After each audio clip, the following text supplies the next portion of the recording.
Rules.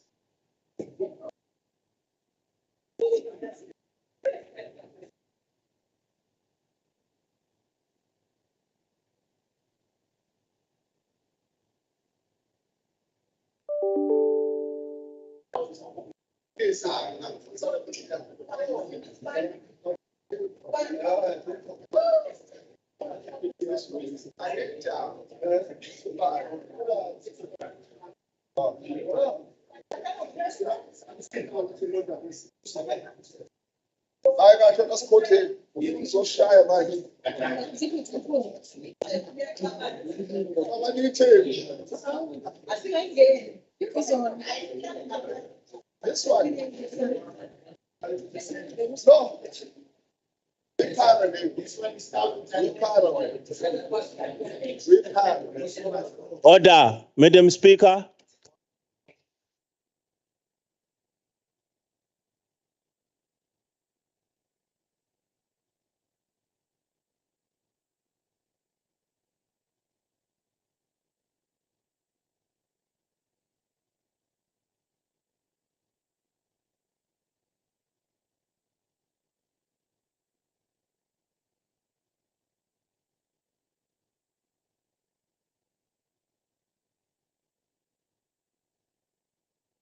Honorable members, sicela ukuthi sithathe leli thuba sigebise amakhanda sikhuleke uthule.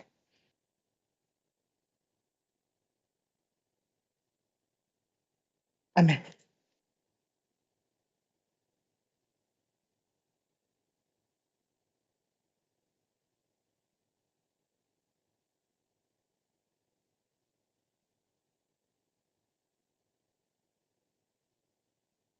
Honorable members, we will now start the orders of the day. But firstly, it is with great sadness that the legislature is informed of passing of various people who have perished in road fatalities and through other causes since our last sitting on Tuesday. We must keep the families of those families in our prayers, especially as this house. We also know that today there is also the memorial service of the victims of road fatalities in Isipingo that is taking place. It is therefore in that regard that I request all of us to stand and pay a moment of silence in honor of the departed souls.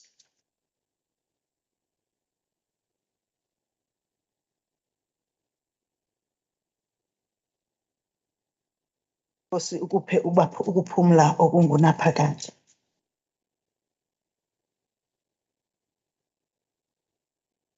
Honorable members, we will move on with announcements. We'll first speak on the voting on the audit findings and SCOPA resolutions. Honorable members, today the House will be required to vote on the audit findings and SCOPA resolutions. As per our standing rule at the conclusion of the debate, I will invoke standing rule 288, which refers to the voting process in a virtual or meeting of in a virtual sitting or meeting of a committee. In this instance, the voting will be per party. I trust members will find this to be in order. Honorable members, we have received and processed the following apologies. Honorable S.E. Hlomuga, MEC for Transport, Community Safety and Liaison, and Honorable S. Zikalala, MEC for Cooperative Governance and Traditional Affairs, who have departmental engagements. Honorable A.G. Mapena, MEC for Sport, Arts and Culture, is on an official trip to Abidjan, where she is attending KNEX.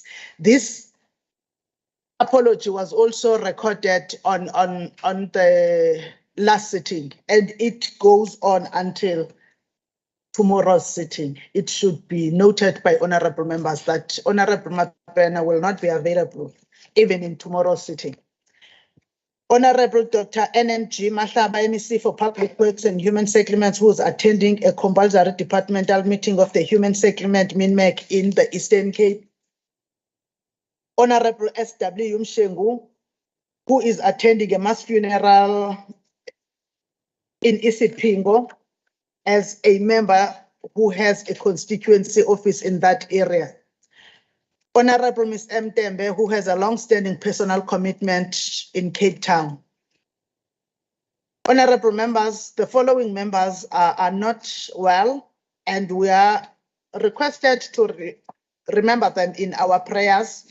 The Honorable Ms. N. Pinkonyeni, MEC for Finance, Honorable C.Q. Madlopa, Chairperson of Women's Caucus and the Premier Portfolio Committee, Honorable M.E. Pakati of the ATM, and Honorable R.T. Mthembu, the Deputy Speaker. I want to take this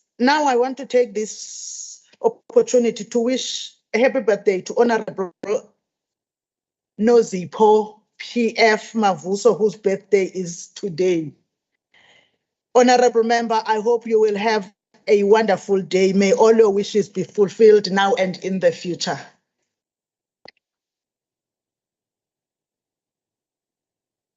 Honorable members, at 1600 hours today, there will be a virtual briefing by the Auditor General following the finalization of the Auditor General's roadshows. The briefing will take approximately 60 minutes. All members should participate in that briefing. Honorable members, you are reminded to submit disclosure of financial interest forms. You are asked to submit your disclosure of financial interest forms. We well understand that the deadline was on the 30th of April, but there are members who still have not invoked the ethics of the office and the oath they took here by not having submitted. Do submit, honorable members. Honorable members, I am notified that there is an apology that was submitted, but I don't see it here, but it was submitted by Honorable Gwala on behalf of Honorable V.F. Labisa of the IFP. We will now move to announcements or reports by the Premier. Honorable Premier.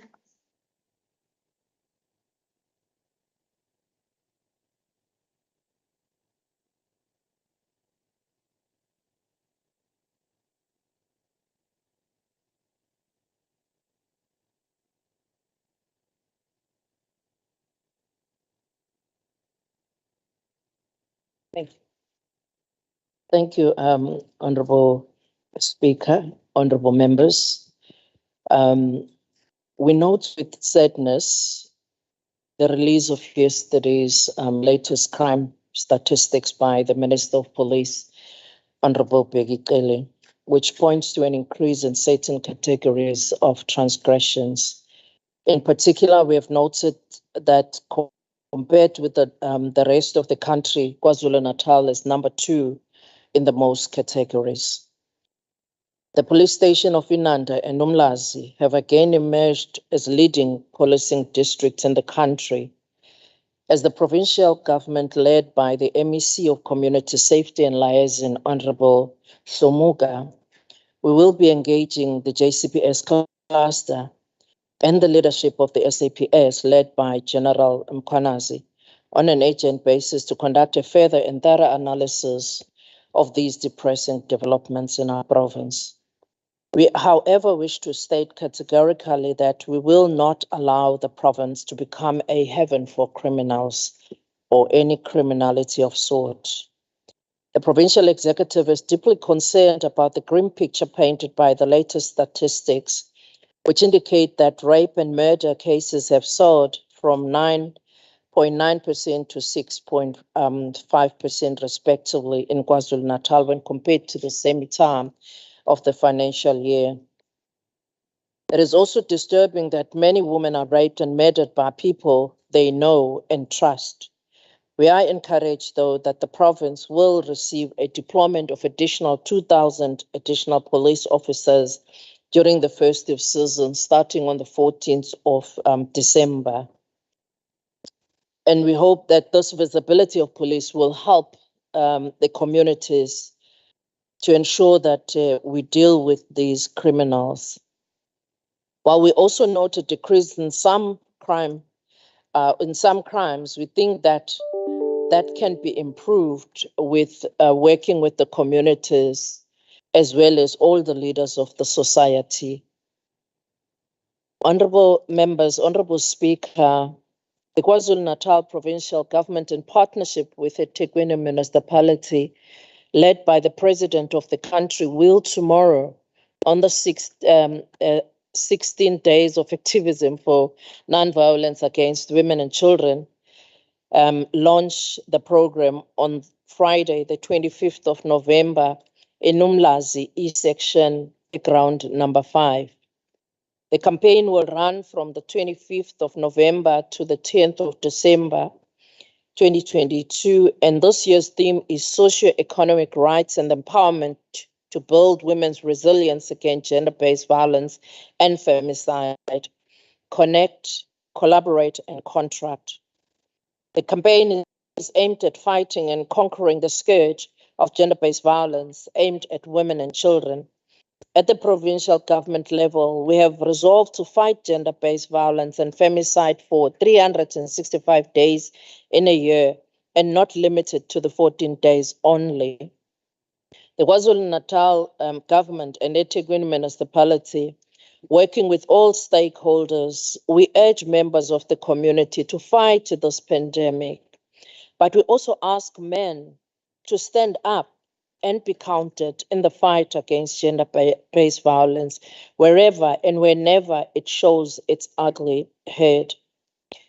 Sadly, Honorable Speaker, at a time when we are heightening our campaign of no violence against women and children, yesterday afternoon, we learned of a gruesome attack of a grade 12 female learner from Umlazi by a group of school children immediately after she had finished writing her first Zulu paper. Accompanied by the MEC of Health, Honorable Simelane, Honorable Social Development MEC, Honorable Khoza, and Honorable Education MEC, Honorable Fraser, as well as all senior government officials, we traveled immediately to Mshiyeni Memorial Hospital, where the female learner was admitted.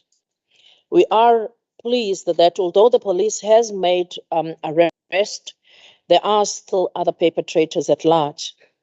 We wish to appeal to all the communities to have a zero tolerance stance against people who are abusing women and children and learners and people with disabilities and elderly.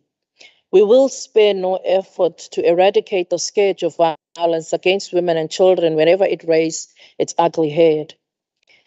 We are very disturbed about this assault of a 19-year-old female learner immediately after she had finished writing her paper. And as a result, she hasn't been able to be at school since the incident, and she has missed out on all other matric papers that she was supposed to write. The provincial government is providing all the necessary assistance, including psychosocial support to both the young girl and her family, as they are very traumatized. It is unfortunate that she will not be able to finish writing her exams this year, but we are pleased and appreciate the support by the Department of Education, where she will be able to get an arrangement done for her to write her exams next year. We also appreciate the prompt responses by the MEC of Health in ensuring the safety of this learner. The Provincial Executive Council is reviving and intensifying the Masakane campaign, which seeks to reignite a culture of responsibility among citizens and municipalities. A campaign will seek to educate, inform, inspire communities to pay for their municipal rates and services. The current consumer debt owed to municipalities is estimated at 24 billion.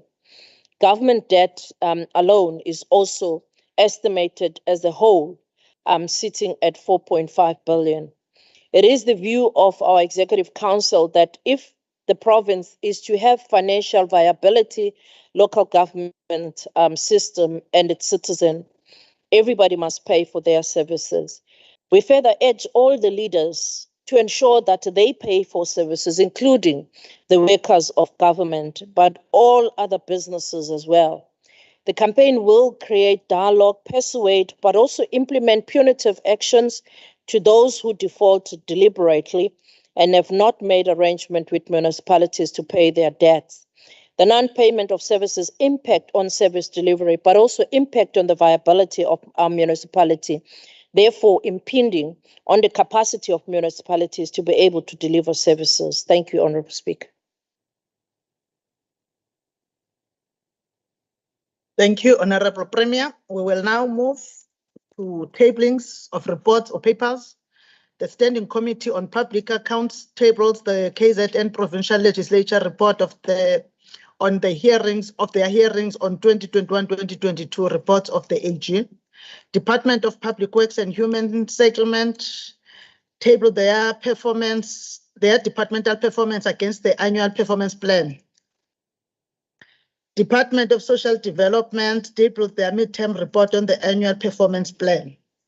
Is there any other tabling that we might have not recorded that honorable members will want to make today? In that regard, then we will move to formal motions and notices by the Chief Whip. Yes, Mhlonishwa Somlomo sibonga kakhulu ukunikezwa ithuba. Cha Somlomo asinazo izithulo esinazo ngasohlangothini lethu. Siyabonga, Chief Whip. Honorable members, we will now be moving to formal motions or notices and of bills and motions or member statements. But I think before we go to that, there was a mix-up that happened on the last sitting, and honorable members that were not supposed to be called to present were called. We want to profusely apologize to Honorable Ne and Honorable K.I. Mshengu for the mix-up that happened from the table staff. Apologies to you, honorable members. I just hope that the list I have today is perfect. Now, I want to move to the Honorable MEC for Education, Ms. Fraser MC. Ngiyabonga Somlomo. Ngokuhlala kwalendlu okulandelayo ngiyakuphakamisa kanje. Lendlu ikhathazekile ngesimo samanzi esitholakala kwi-district yasothukela. Lapho kutholakala khona ukuthi izimpompi zomile, amanzi awatholakali. Kanti nezimoto lezi ezideliva amanzi zikhetha izibongo. Lendlu inquma kanje. Inquma ukuthi iqembu lenkatha alilungise indlu yalo abantu basothukela bakwazi ukuthola amanzi. Bese iphinda icela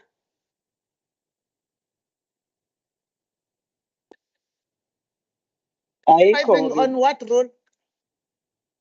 Ayikho ke. Take your seat, Honorable Kwala. Nofena imbulali ompompe bese ngizokhuluma into engayazi la. lendlu Go inquma ahead. kanje. Amapompo babulawa Lendlu ANC. inquma kanje. yini elisabhostashayo Icela ukuthi iqembu lenkatha Freedom Party lilungise indlu yalo abantu basothukela bakwazi ukubuyela esimeni sokuthi bathole amanzi ngendlela akade bewathola ngayo eminyakeni emihlanu edlule. Bese liphinda licela ungqongqoshe wakakhoktha ubaba uKhuzeni ukuthi kube nophenyo azolwenza ngesimo sokudiliva kwamanzi kuleya district. Ngiyophakamisa. inganekwane. Enkulu. The next member is Honorable Evie Dube, the Bishop. Ngiyabonga somlomo ohloniphekile nendle yakho. Le ndle yaqaphela ukuthi futhi yacophelela izibalo zobugebengu ezethulwe ungqongqoshe ubaba ucele izolo. Iqaphelisisa izibalo zinyantisa igazi zesibalo esingaphezulu kwa-10,000 sokunukubezwa nokudlwengulwa kwabesifazane nezingane okukhomba ukuthi ngosuku olulodwa kudlwengula abesifazane abangaphezulu kwa-120 eSouth Africa. Ukhongolose angeke wakuvumela ukuhlukunyezwa okunje kungabi neqhaza olubambayo uvikela lolu bhubhane. Ngiyophakamisa sukuba sivumelane nesicelo sikaNdosi sokuba yonke imiphakathi ibhukule ilisane nalesi sihlava. Okwesibili ukuncenga izakhiwo zomphakathi, amakhosi namabandla kanye nazonke izithangami ukuba luxoxo lolu daba sibe nesisombululo.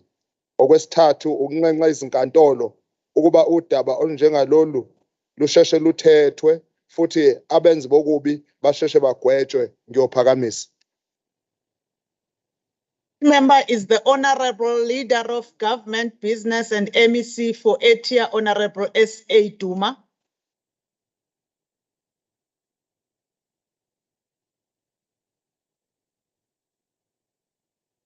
Thank you so much, Honorable Speaker. The next sitting of the South I shall move as follows. The recent increase of fuel has undoubtedly placed more burdens on our farmers.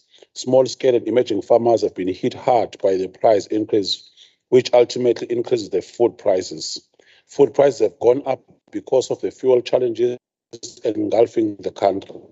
I move this House to debate the issue of fuel prices, which impacts on fuel prices as the problem we are facing in the province. I shall so move. The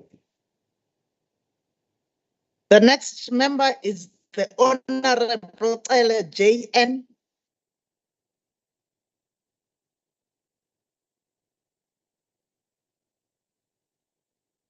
Thank you, Honorable Speaker. In the next sitting of this House, I shall move as follows.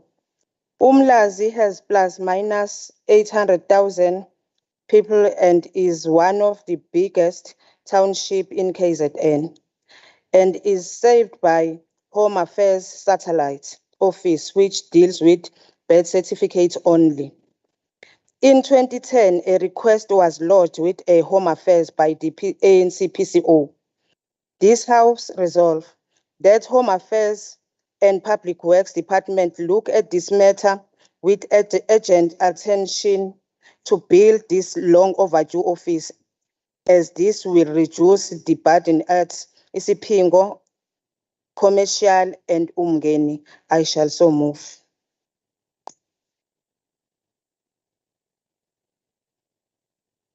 The next member is Honorable Nkwanyana NJ.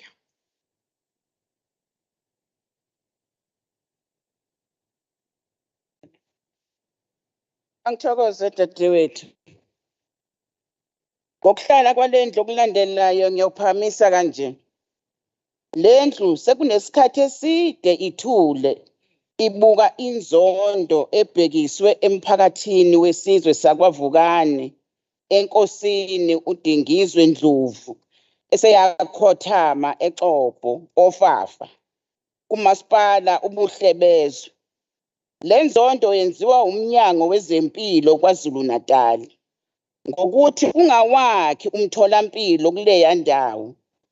Umphakathi wezigodi ezahlukene okubalwa eMpofini, eNhlangwini, eMgobansimbi, eMashekeni, eNtakama, eSheshe, eSigedleni, eChibini, kwaMthakathi, ofafa uhamba ibanga elide uye eXobho edolobheni uma ufuna usizo lwezempilo.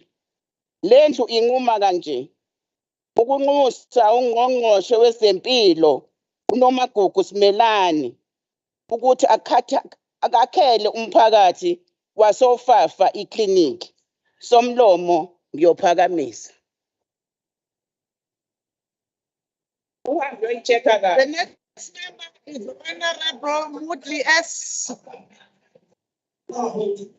Honorable Mudli S.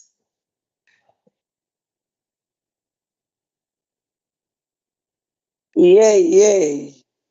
Honorable Good Kwala. morning, Madam Speaker. Oh, he can speak now. On the Okay. next sitting day of this House, I shall move as follows. Honorable Mudli, switch on your video, please, sir. My video is on, Madam Speaker.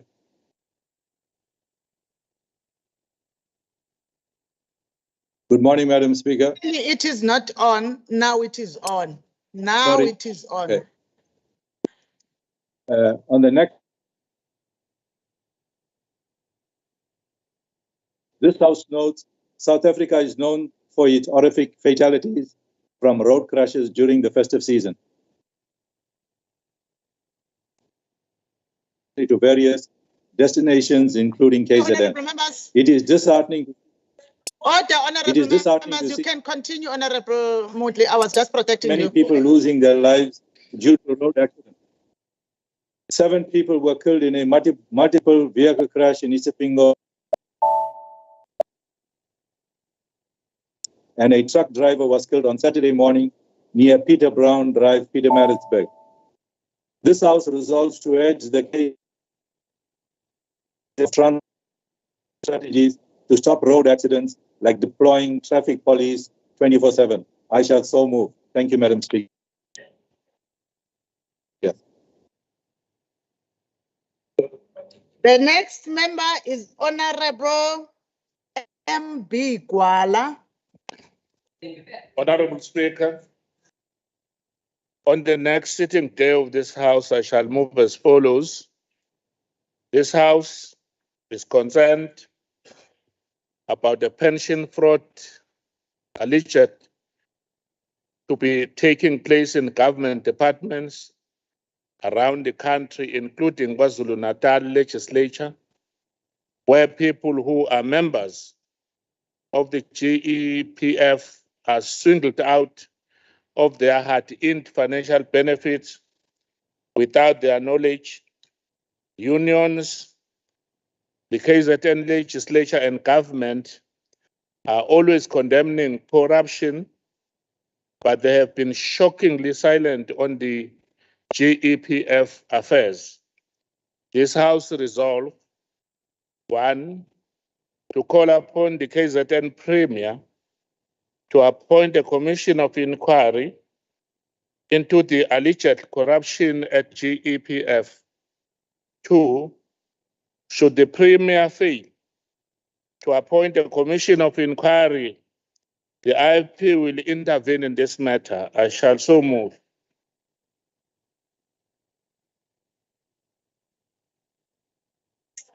The next member is Honorable HS Gumbi.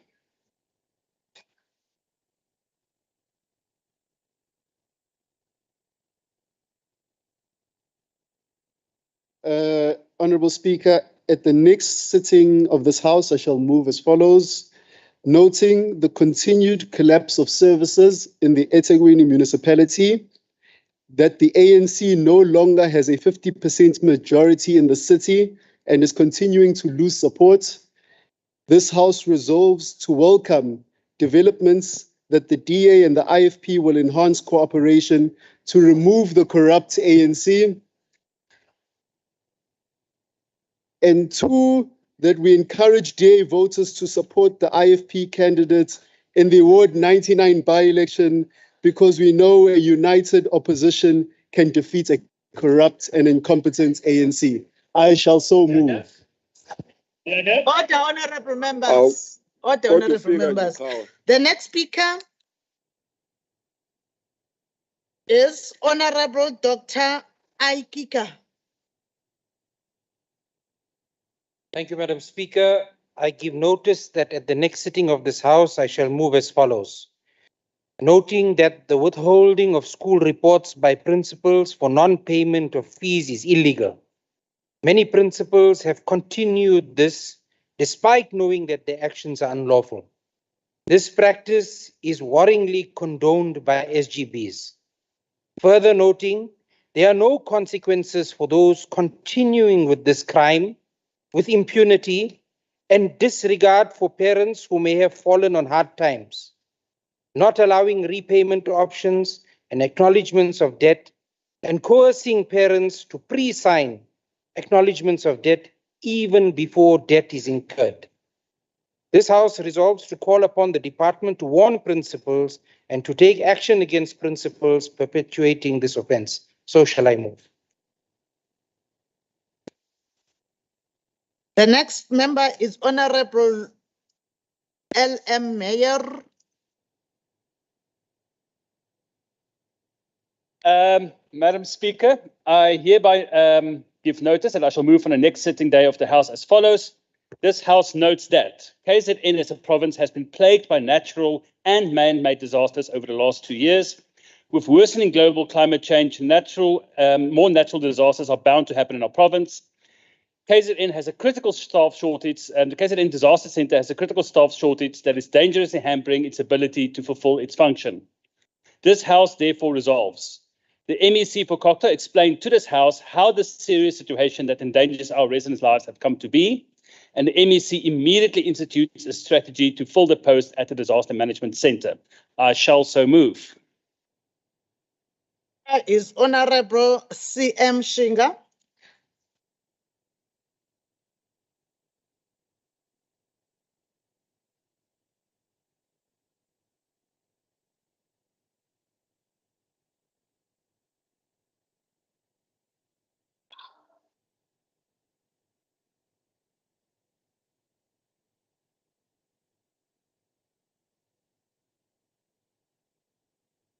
Me.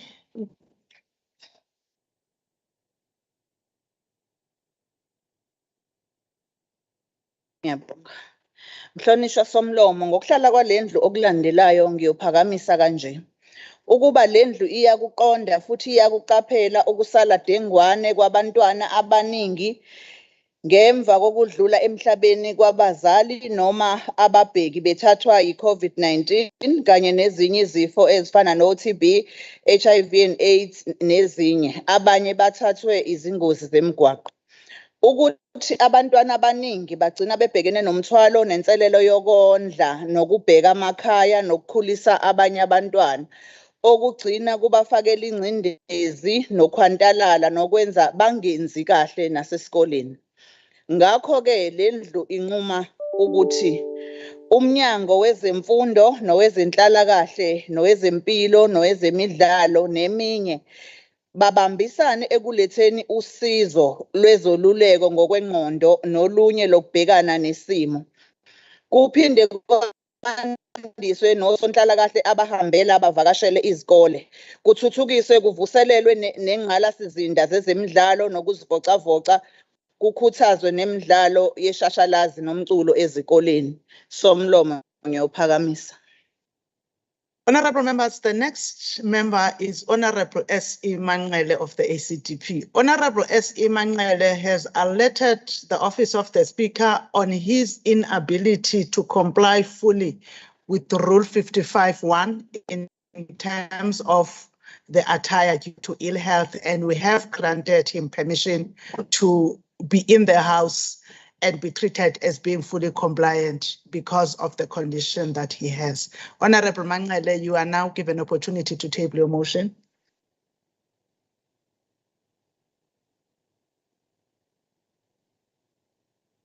In the next sitting of this House, I shall move as follows. The increasing plight of KwaZulu-Natal, debilitated social structure, threatened to affect the province's tourism industry. The closure of beaches had a negative impact on tourism. The tourism industry may collapse. Beaches are major tourism attraction, especially over the festive season. The businessman of Umhlanga Tourism, Duncan Hillfield, estimate that accommodation and hospitality industries loses about 25 million a day from the beach closure. That indicates that a huge downfall in our economy is coming. This House resolves that COCTA must assist eThekwini municipality to stand up and replace the sewage pipes immediately with professionals hired for installation of the pipes. I shall so move. The next member is Honorable Basing.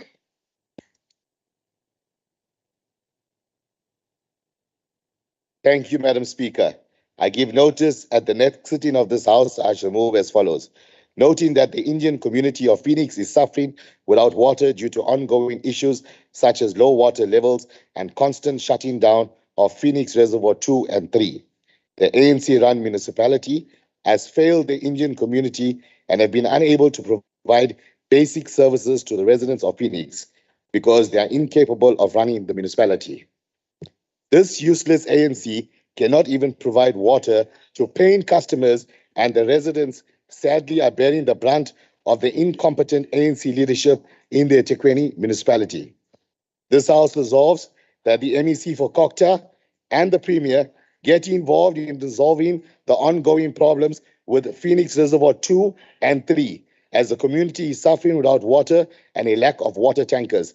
The mayor and the city manager come out of hiding and be held accountable for the lack of service delivery to Phoenix residents. So shall I move. The next member is the Honorable HGS Mavimbela.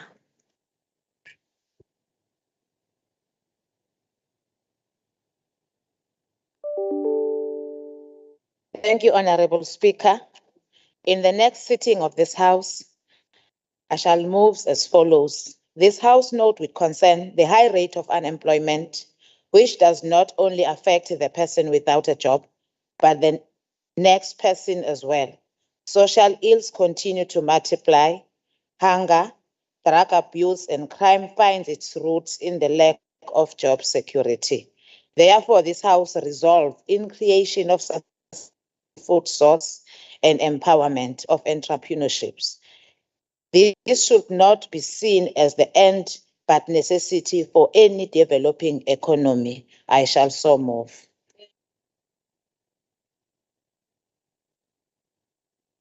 The next member is Honorable NPF Mavuso, the birthday girl.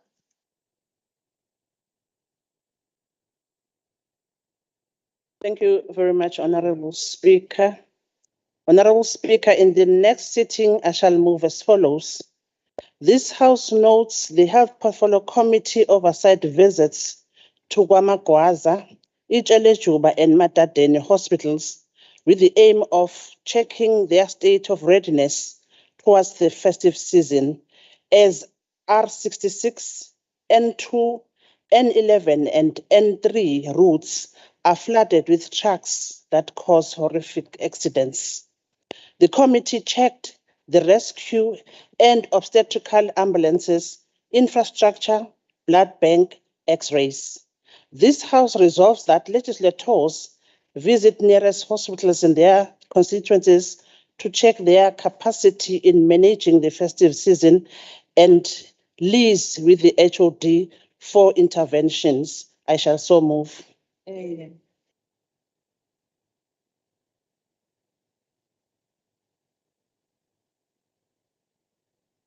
In the next sitting of this House, on behalf of the ANC, I shall move as follows. The House notes the high number of people killed in our KZN national roads through crashes that involves heavy-duty trucks, the high number of heavy-duty trucks in almost all the national and provincial roads transporting goods to different locations. The House therefore resolves as follows, that the MEC of Transport, Community Safety and Liaison must accelerate to the Minister and the Minister of Transport National to move forward with the railway passage and the maritime as the new mode of transport for goods. I so move. The next member is the Honorable MEC for Social Development and M. Khoza.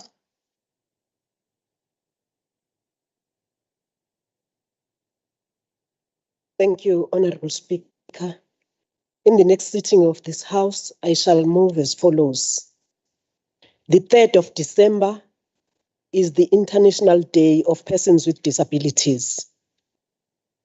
The incidences of abuse and negligence directed at people with disabilities is cause for concern, which need different efforts to eliminate it in the society. The recent lonely passing of the 12-year-old boy with a disability in a shack at his home in Kwandengezi and was secretly buried in the family yard is a cause for concern. This House therefore resolves to work tirelessly to help people with disabilities to cope with different forms of abuse and urge families and communities to give relevant support. I so move. The last member is the Honorable Chivi Ulu.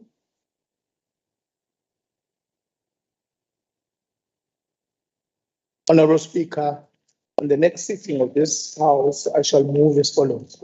The House notes the hardship faced by our youth of our province in relation to finding new jobs. Honorable Speaker, our government led by our African National Congress, we must appreciate all the initiative and efforts by our Honorable President Ramaphosa in assisting the new enterprises. However, more still needs to be done. We have to assist the new and small enterprises by reducing the red tapes that still exist, as most researchers tells us that only small and new enterprises can still create new jobs. I so move Somlom. Thank you. Thank you, honorable members. We're now going to the orders of the day. We're now done with the preliminaries. The first on the orders, which is 8.1, is the report by the MEC for Social Development on the department's performance against its annual performance plan in line with Standing Rule 1131. I therefore call upon the Honorable MEC, Mrs. N.M. Khoza, for 20 minutes.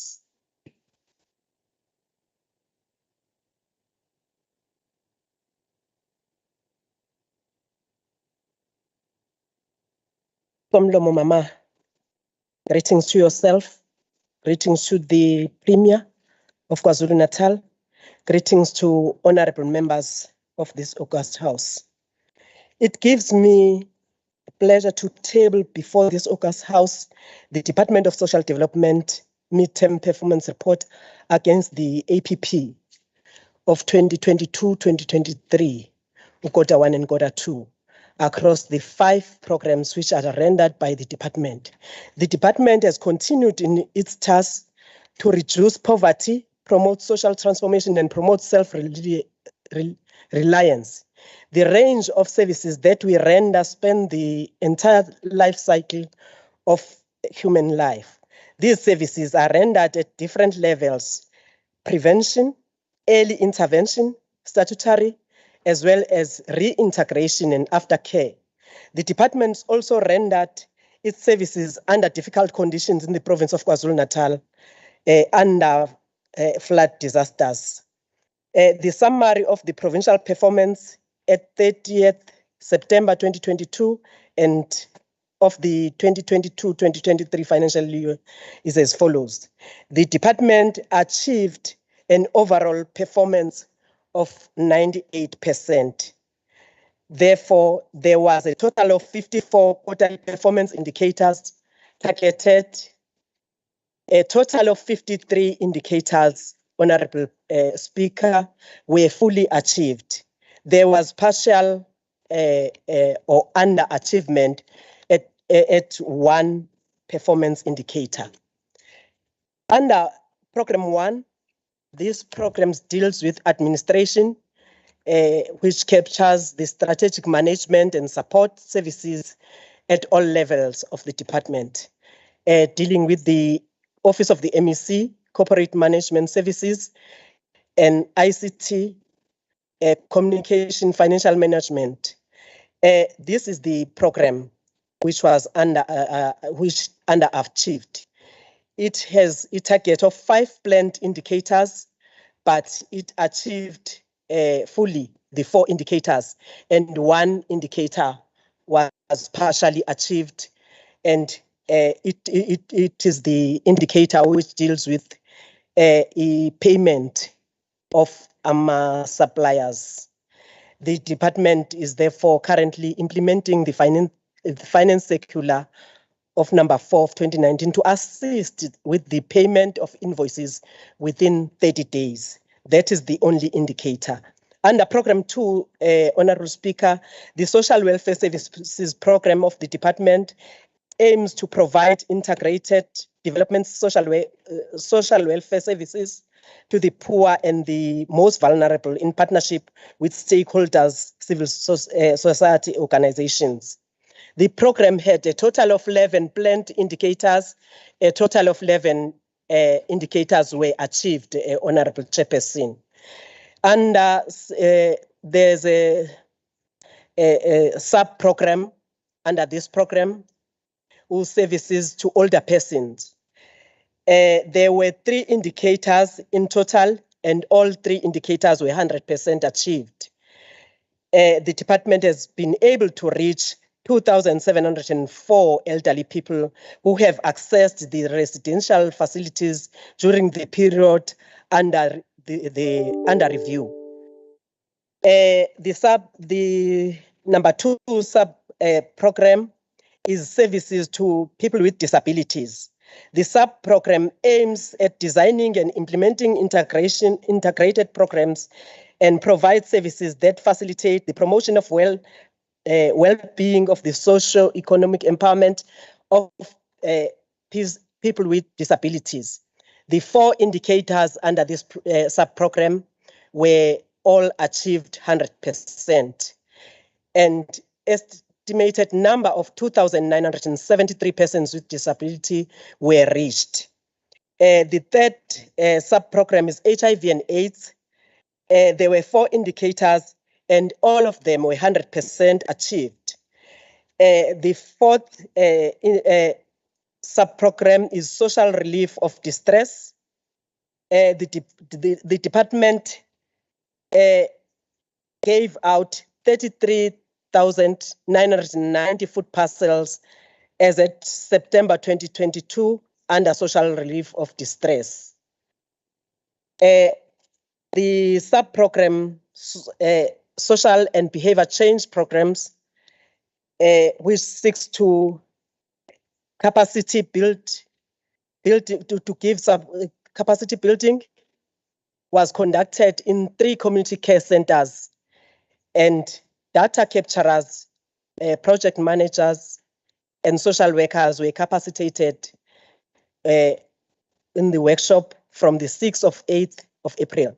The department continued to roll out the basket of services under HIV and AIDS sub-program, the social and behavioral change programs that are implemented in schools and communities continue to create a change in our communities, as 67,384 beneficiaries were reached through this program. Programs such as Boys Championing Change and Men Championing Change, as well as Isibaya Samadoda, was revived in Umzinyati district. Under Program 3, the aim of this program is to provide programs and services that promote functional families and prevent their vulnerability. There were 13 planned indicators under this program, and all of them were 100% achieved. There is a sub-program which is CAN support services to families. This one had 3 indicators, and all of them were 100% achieved. This deals with the high rise in social ills in our communities. The department intensify its services to families as a basic pillar in society. A men's intergenerational dialogue was held on the 24th of June at Blaubosch Youth Center. The dialogue focuses on bridging the gap between men and boys. There was a sports day as well on the 25th of June. Under the sub-program Child Protection, there were 5 indicators and all of them were implemented 100%. As part of the strengthening protection of children, a total of 3,169 officials and stakeholders were cleared in terms of Part B of the Child Protection Register. There were 712 cases of child abuses that were reported and managed in line with the intersectoral protocol of prevention and management of violence, child abuse, neglect and exploitation.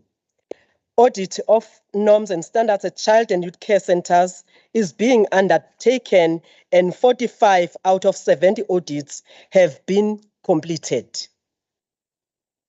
Under the program 4, the purpose of the program is to render integrated development, social crime prevention, and anti-substance abuse services to the most vulnerable in partnership with stakeholders and civil society organizations.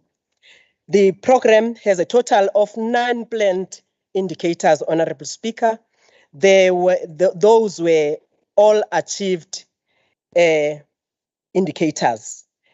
There's a sub-program there, which is crime prevention.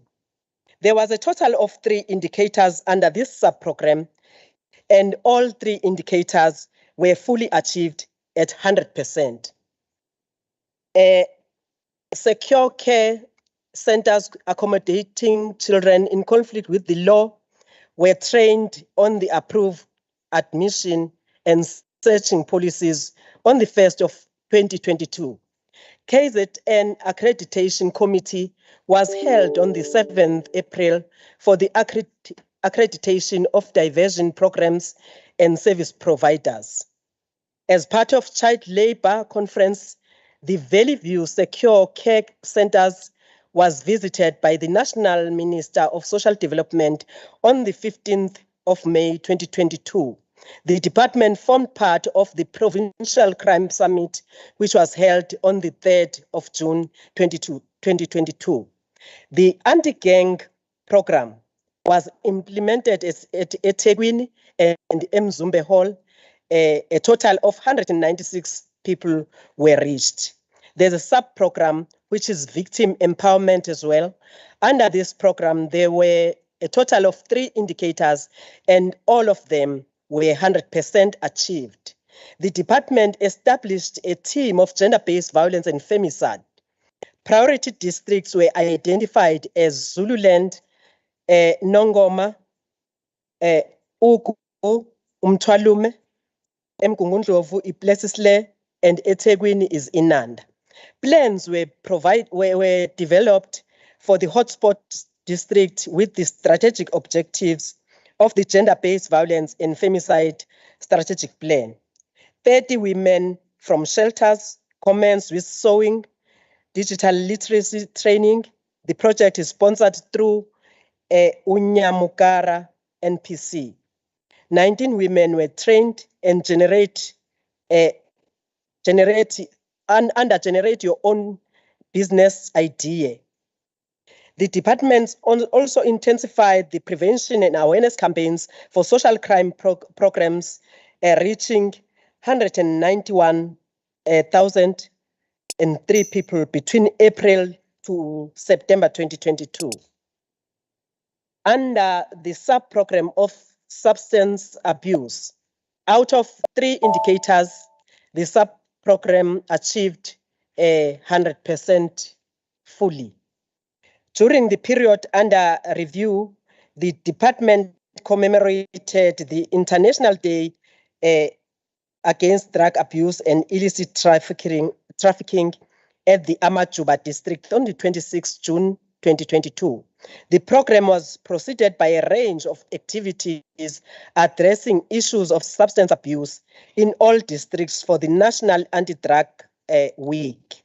The department also hosted the Quality of Life Portfolio Committee at Emadadeni Rehabilitation Center. The Provincial Substance Abuse Forum was held on the 17th May 2022. The executive committee members were elected and 4 subcommittees were formed and the executive elected. The program had under Program 5, which is the last program, Honorable Speaker, the program had a total of 16 planned indicators, and all 16 of them were achieved fully to 100%. There's a sub-program which is institutional capacity building and support. This program had 1 indicator and it was fully achieved. It creating a conducive environment of the non-profit organization to flourish and be sustainable in one of the key objectives of the department. To enable NPOs to be self-sustainable and to be legally compliant, the department handed over 750 NPOs certificate in support of the NPOs, Honorable Speaker. The other sub-program is the youth development. This aims of this sub-program is to create an environment to help youth development to develop constructive, affirmative, and sustainable relations while concurrently providing opportunities for them to build their competencies and needed skills to engage as partners in their own development and that of their communities. There was a total of 3 indicators and all 3 of them were fully achieved. The Youth Directorate held a successful youth development camp themed and called Agents of Change Network. This camp was held as part of the programs that were to be implemented after civil unrest. A graduation ceremony was held at Umkanyagude of 100 youth with disabilities in June 2022, Honorable Speaker. The young people are being linked to sustainable income generating opportunities. 100 young people from Zululand commenced with their driver's license programs. 110 young in academics started with vocational skills development program at Utugela.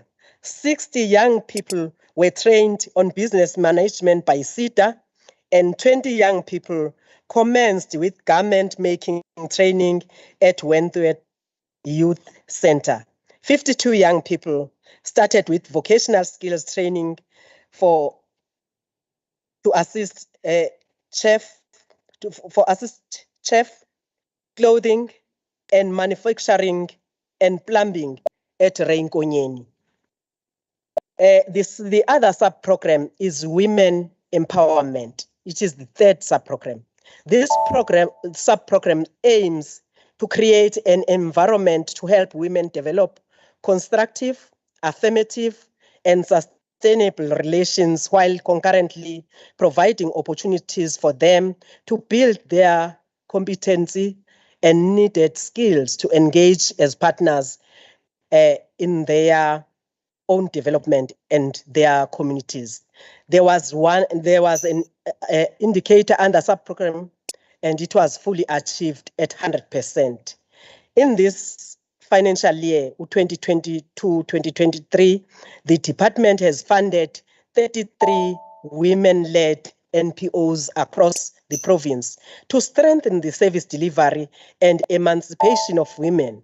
These programs include socio-economic empowerment programs, skills development programs, women dialogue and intergenerational programs, life skills and social behavioral change, human and legal rights awareness workshop, sanitary dignity programs. Honorable Speaker, we have also supported women of Herigwala under Inkosi Yasemadungeni, wherein the MEC for Social Development handed over a certificate to those women just to empower them. Today, Honorable Speaker, those women saw proper uniform for 5 schools within Emadungeni. We have also assisted women who are from the deep rural areas of Ensongeni, Ward 5, Kubuhlebezwe. We handed over a water pump to assist them to be able to sustain their lives by growing vegetables. The department has also implemented twinning programs aimed at mentoring and supporting women development structures to benchmark and exchange information amongst themselves. Furthermore, the sustainable partnership has been established through signing of the Memorandum of Understanding with SETA and ETIA to address skills development and economic empowerment to align with Pillar 5 of the National Strategic Plan on Gender-Based Violence. Honorable Speaker, in addition, the department has developed a draft women's socio-economic empowerment strategy aimed at implementing women development programs. Honorable Speaker, I tabled this report to the honorable members of this august House, thanking all oversight bodies who have supported the department, especially the Portfolio Committee for Social Development led by the chairperson, the Honorable Swarpo Ntombela. I also want to thank the Premier and the Executive Council members for their unwavering support. I also wish to thank the head of department and the officials and social services practitioners and NPOs as well, who continue to support and head these programs and deliver services to the most vulnerable of our people. We, as the department, we commit, Honorable Speaker, to work tirelessly in assisting the most vulnerable groups in our society. I thank you.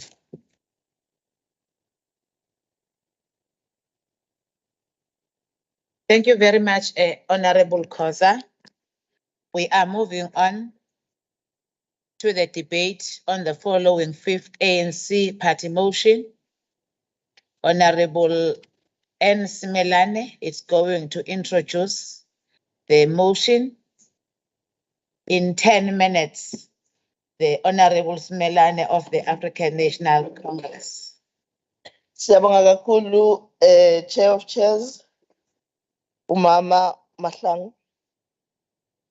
Sicela ukubingelela kubo bonke abahlonishwa bakhona, Honorable Premier, Honorable Leader of Government Business, and all the other honorable members. Chairperson, on the 4th of November this year, I tabled a motion before this August House whereby I expressed a concern over the number of young women who are getting infected with HIV and AIDS by older men in particular. I also voiced my worry over the increasing number of women who have tested positive for syphilis in the last 10 months at least. I'd like to reiterate my position that any individual who deliberately infects another with HIV or any other STI for that matter is committing a form of gender-based violence. And I believe this House must be able to note that and accept that as a fact.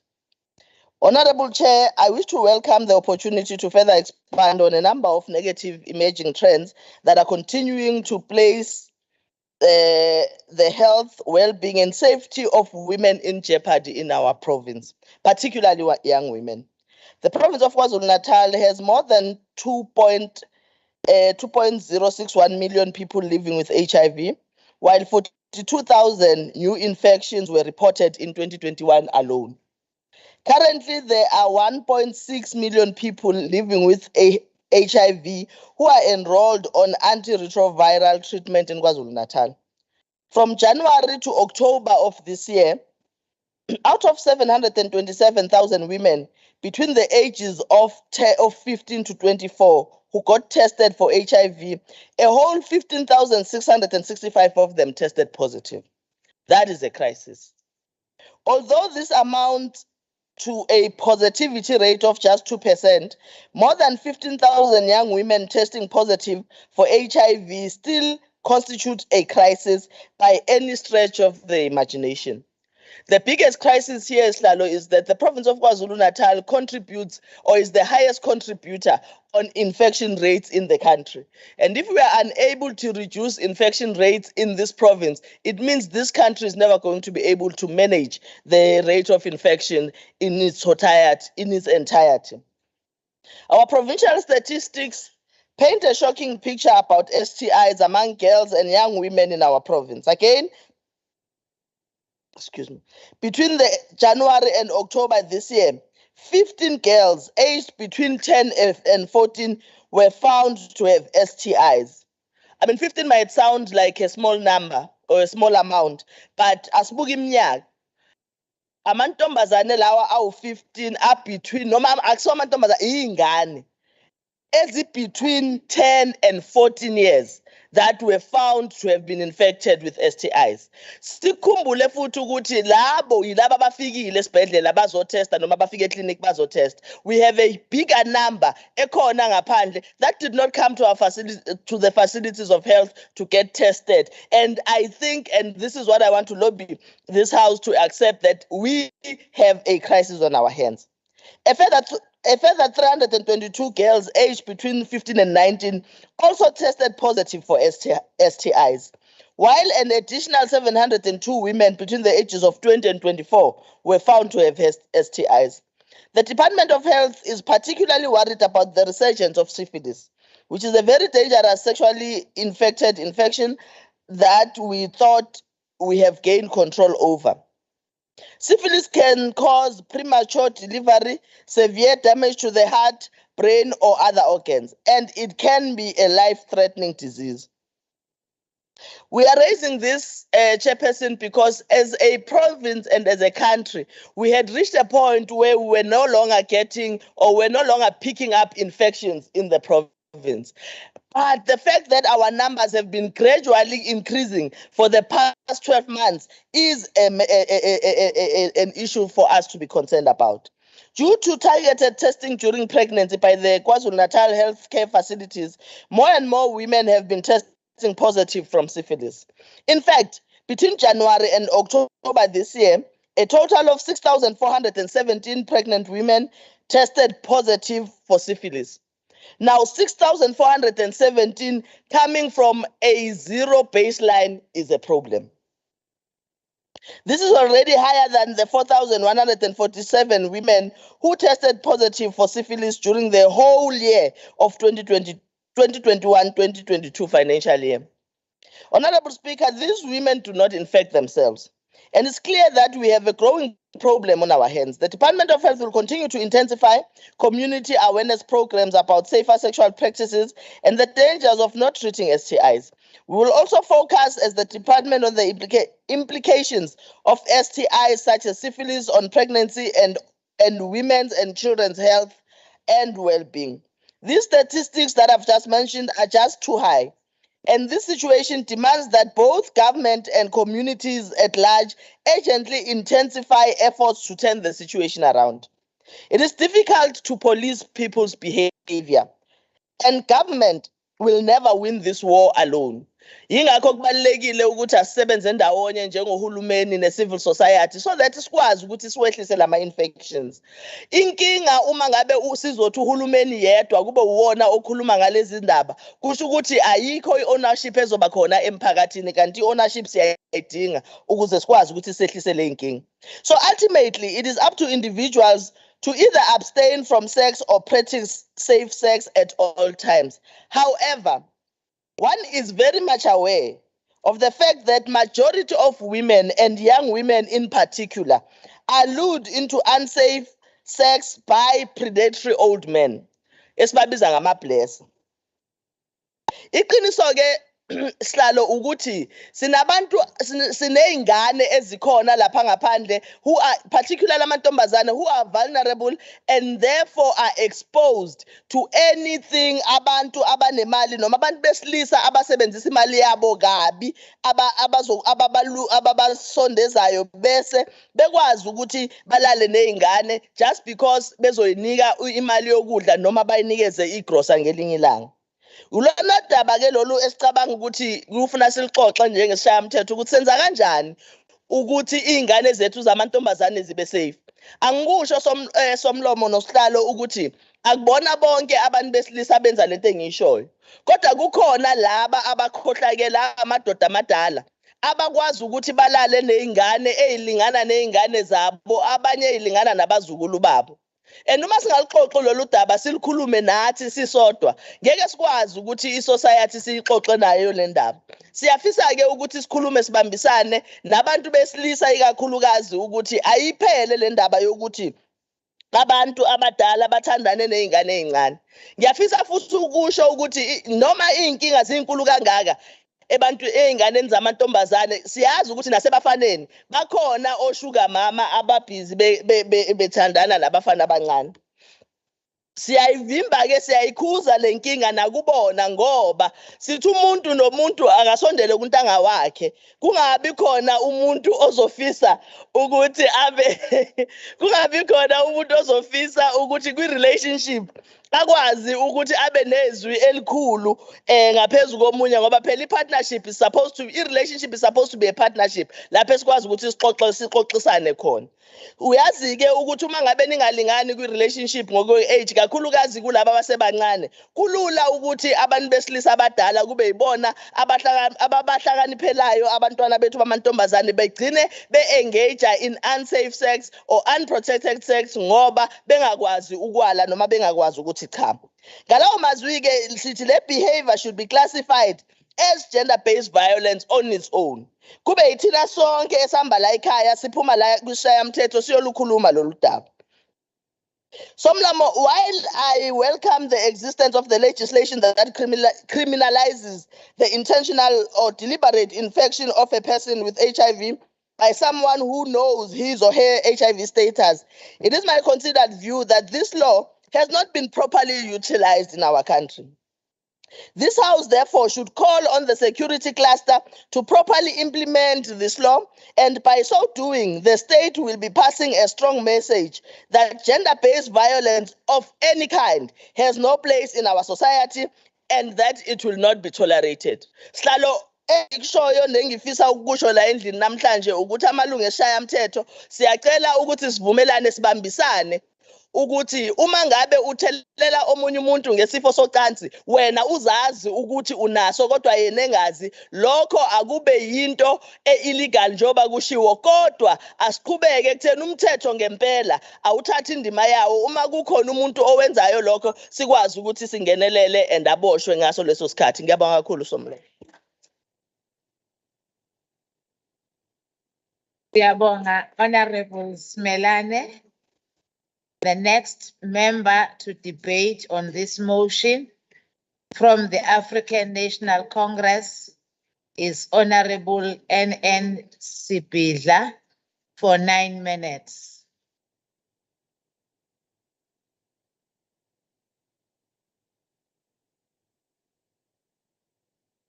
Honorable Sibidla. Thank you, Honorable Chairperson, Mrs. Mahlangu. Malunga wonke endlu ahloniphekileyo, molweni nonke ndiyanibulisa sanibonani. Sihlalo, let me start by thanking the MEC for reminding us about this particular sketch. Apologies, Honorable Member. Your screen seems to be just dark. We cannot see you. We don't know what. There you go. My apologies, Chairperson. There you go. Thank you. Somlomo, let me start by thanking the MEC for reminding us about this particular problem that is confronting our young people and the nation at large. I would also like to thank the Speaker for her wisdom to schedule this debate today when the whole world is staging yet another massive campaign for the prevention and elimination of violence against women and girls. Honorable Speaker, this year's theme for 16 days of activism against gender-based violence is Unite, Activism to End Violence Against Women and Girls.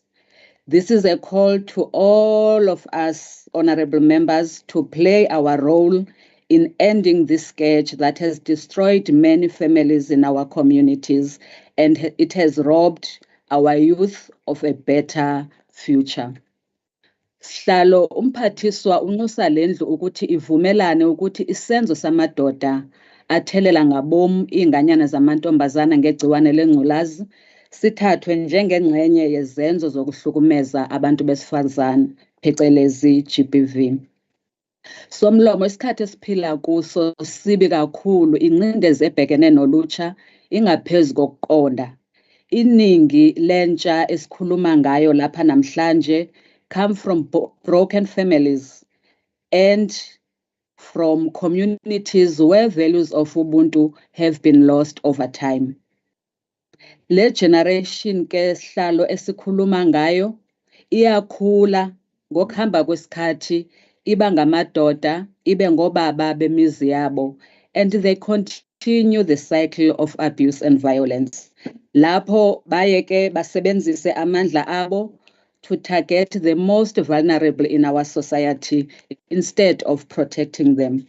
Siyavumelana ke kakhulu nomphathiswa ukuthi sonke lapha kulendlu nangaphandle kwesishayamthetho kufanele sisikhalimele lesi sihlava ukuze sivikele ikusasa labantwana bethu.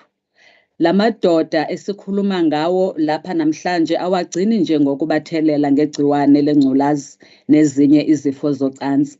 Bayaqhubeka babamithise ede babashiye kanjalo. Izibalo zomnyango umphathiso akhulume ngazo lapha ngaphambili zikhombisa ukunyuka kakhulu phakathi kwamantombazana ano-10 kuya ku-19 years nangaphezulu, kananjalo nezibalo zegciwane lengculazi. Kodwa makuqhathaniswa nalezo zabafana kwiminyaka efanayo nale yamantombazana sincane kakhulu ezabafana.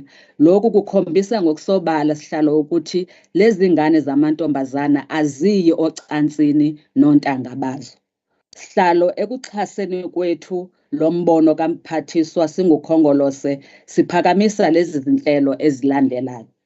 Ukuthi our government, number one, must strengthen its sexual and reproductive health programs in schools and out of schools for young people akhona kuma-communities wethu, working with clubs, NGOs, and any other community structures operating in this space.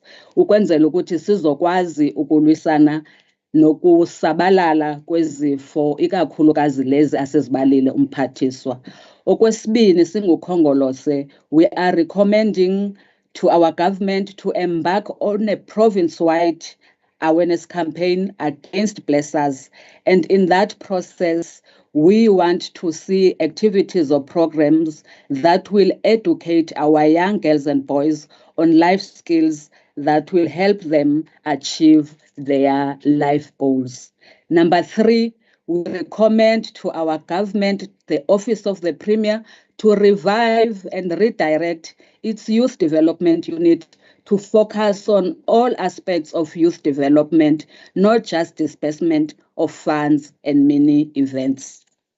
Number four, we are recommending to the provincial government a need to strengthen programs to empower men and boys working with civil society organs beyond isibaya samadoda.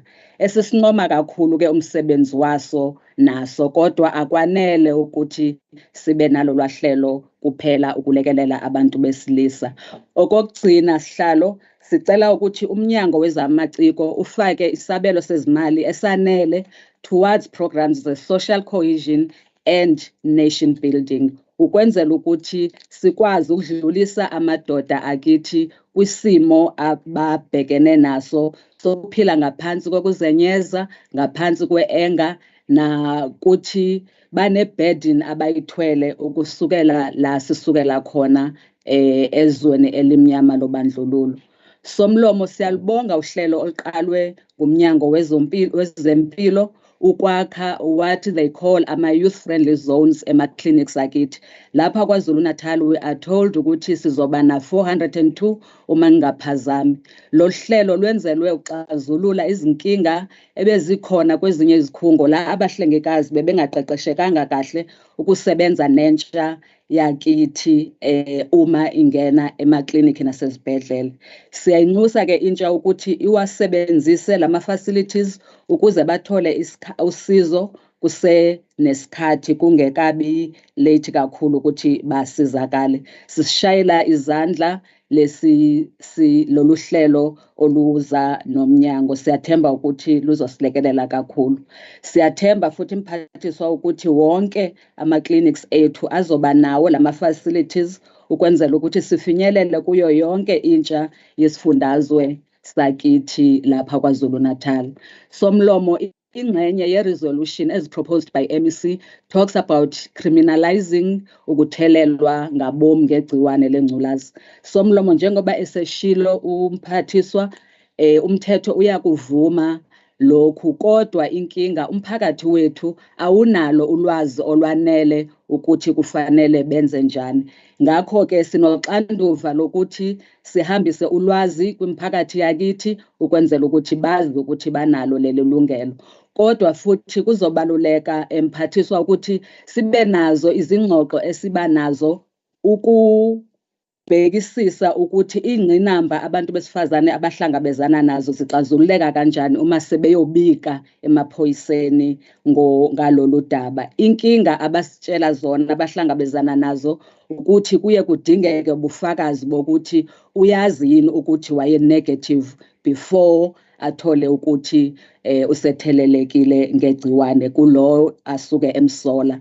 Make kusekwafuna lolo lwazi uye aphele amandla owesifazane noma lo othelelekile ngoba suke engenayo lo evidence angayiprovider to i-justice system ezomlekelela ukuthi akwazi ukulwisana nalo daba. Siyanxusa-ke futhi mphathiswa ukuthi as you continue with these engagements kukhona okunye okukhona esicela ukuphakamisa ukuthi labo abatholakala behlukumezile noma benukubezile abantwana nabesifazane uma sebeboshiwe-ke bona baphucwe ilungelo labo lokuthi bazikhethele ukuthi bayathestwa noma abathestwa, ngoba kubalulekile sazi umntwana uma noma owesifazane noma esehlukumezekile ukuthi impilo yakhe ngabe isengcupheni engakanani na. Ikakhulukazi ezindaweni zasemakhaya abantu besifazane abazi ukuthi kunohlelo lwe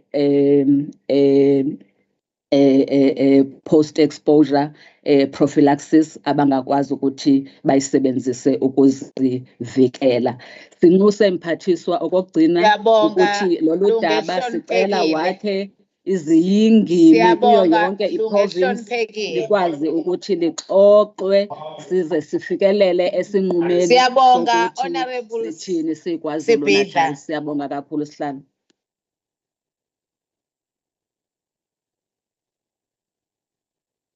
Siyabonga kakhulu Honorable Mamtolo. Ilunga elilandelayo eliqhamuka kwi-IFP Honorable NJ Mkwanyana for 6 minutes. Zikode.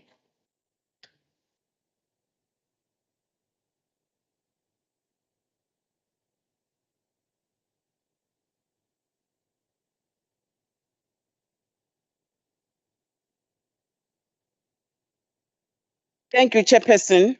Honorable members, the IFP is concerned about the ongoing ignorance about how HIV and AIDS is transmitted in our society.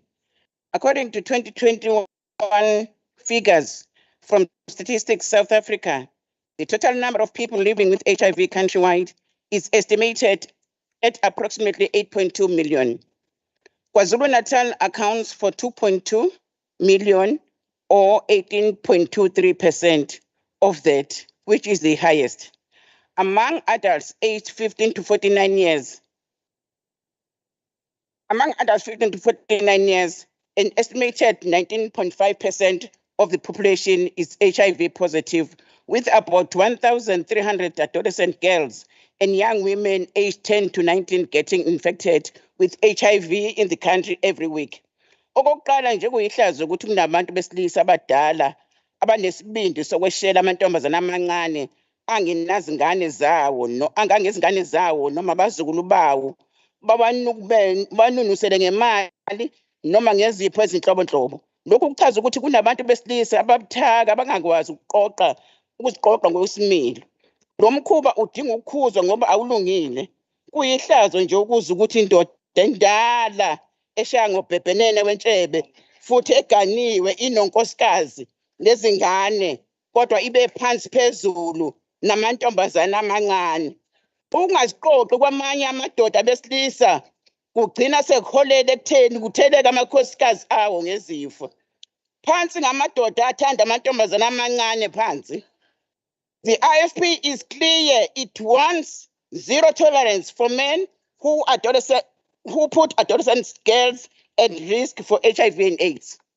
Nakuba iqembu lenkatha livumelana nomhlonishwa simelane ngalomkhuba omubo owenziwa besilisa abathandana nezingane ezincane. Okugcina ukuthi bazithelele ngezifo zocansi. Kodwa-ke inkatha ayifuna ukwazi ukuthi njengongqongqoshe womnyango wezempilo, ikuphi umnyango wakhe okwenzayo ukulwisana lesi hlava. Inkatha ithi kufanele sicabange sijule siphinde futhi sijulisise ukuthi ngabe yini umsuka walomkhuba. Ngabe yini eyenza ukuthi amantombazana amancane agcine esethandana nabesilisa abadala kunawo. Ngabe izimo zomnotho ezingezinhle esidala ububha lamantombazane aphila ngaphansi kwawo emakhaya noma ngabe ukududana nabangani. Ngabe abazali bona banaliphi iqhaza kulesimo. Ngabe uhulumeni wezwe yena unaliphi iqhaza kulesimo. Imibuzo okufanele isijule ngayo lena. Inkathi yakholelwe ekutheni akuqinisa umkhankaso okunxenxa abantu besilisa ukuthi bazihlolele igciwane lengculazi nokuthi baziqoqe ngokwesimilo. Uhulumeni naye kufanele asolwe ngokwehluleka kwakhe ukuqeda ububha emphakathini njengoba abantu abaningi begcina benza izinto ezibeka impilo zabo engcupheni ngoba bezama indlela yokuziphilisa ngaphandle kokubheka ubungozi abasifaka kubona. Some school girls see older wealthy men with the 3 C's, that is a car, a cell phone, and a cash, as an avenue where they will be able to attain material goods. This sugar daddy syndrome is heavily blamed for not only increased cases of child sexual abuse, but also for the spread of HIV. As the IFP, we urge our communities not to tolerate the behavior of some older men who use their money and positions to entice young girls to have sex with them. Further, the research findings released at the 7th South African AIDS conference held in Durban in 2015 revealed that if young girls can be offered financial support, coupled with guidance, with teachers and parents, they would stay away from daddies and subsequently reduce their chances of getting infected. In addition, in 2013, researchers in Britain and South Africa published the results of interviews with 3,500 teenagers, showing that the narrowing the poverty gap, bless us, could be worried. Futhi siyakholwa ukuthi abanye besilisa basuke bevele bazi ukuthi banegciwane lengculazi kanye nezinye izifo kodwa baqhubeke nabandakanye nobudlelwane bezocansi namantombazane amancane ngamabomu. Yingakho sivuma nathi ukuthi ababoshwe labo abenza lokho. Sinxusa abesilisa ukuthi abasebenzisa amajazi omkhwenyana ukugwema ukubhebhetheka kwezifo zocansi.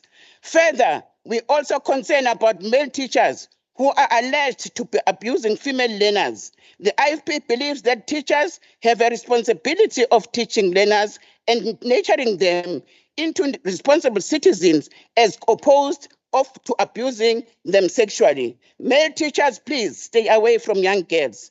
Iqembu lenkatha lithi yinye indlela yokunqanda ukubhebhetheka kwegciwane lengculazi emantombazaneni amancane ukuzithima ocansini, ukusebenzisa amajazi omkhwenyana, imijovo yokuvimba ukukhulelwa kanye nokusebenzisa iphilisi elaziwa ngokuthi i-pre-exposure prophylaxis. Sinxusa abahlengikazi ezibhedlela nasemtholampilo ukuthi bayeke ukuhleka noma nemibuzo eminingi uma izingane zizofuna amajazi kanye nokuhlela imindeni ngoba ikhona okwenza ukuthi zigcine sezisaba kuyofuna izivikeli. Abazali nabo babe nesiyalo esiqinile ezinganeni zabo ngoba kuyaye kudabula sekuvulela imibuzo ethi abanye abazali basuke bengazi ukuthi ingane zabo zithandana nabantu abadala. Ngiyathokoza wesihlalo. Yeah. Ngiyabonga. Njani? The next member to take the podium is Honorable IFP Party of the DA for 8 minutes.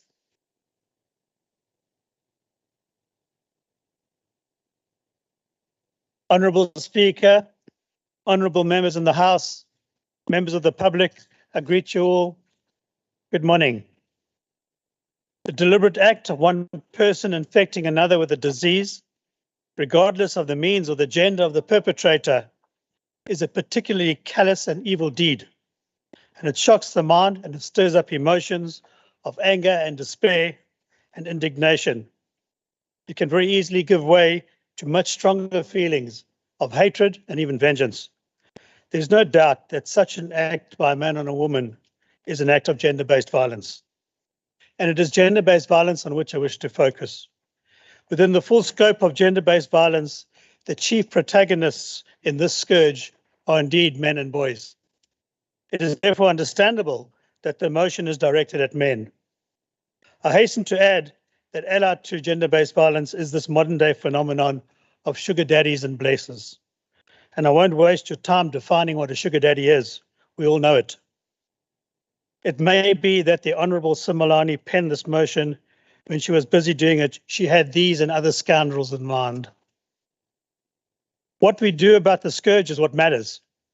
How do we end it and break that cycle of generational gender-based violence that takes place when children are exposed to it in school, in their homes, and anywhere else they live?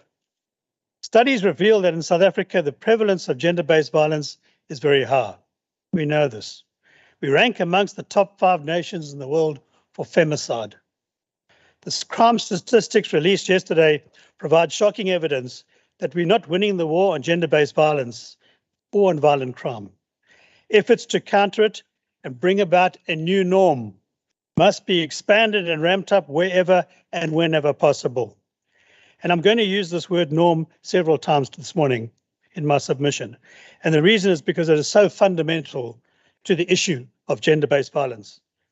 What becomes clear when going into the causal details and the response proposals is that it requires a whole of society approach. It cannot be combated solely through the criminal justice system alone. The justice system tends to deal with perpetrators, but it is the victims that do not enjoy sufficient support and treatment. The primary focus must recenter on prevention that changes attitudes and practices, that detects and reports precursors, that builds awareness and capacity to provide care and treatment. The causes of gender-based violence have been linked to cultural, legal, economic, and political factors, in addition to the role expectations and that power balance in relationships.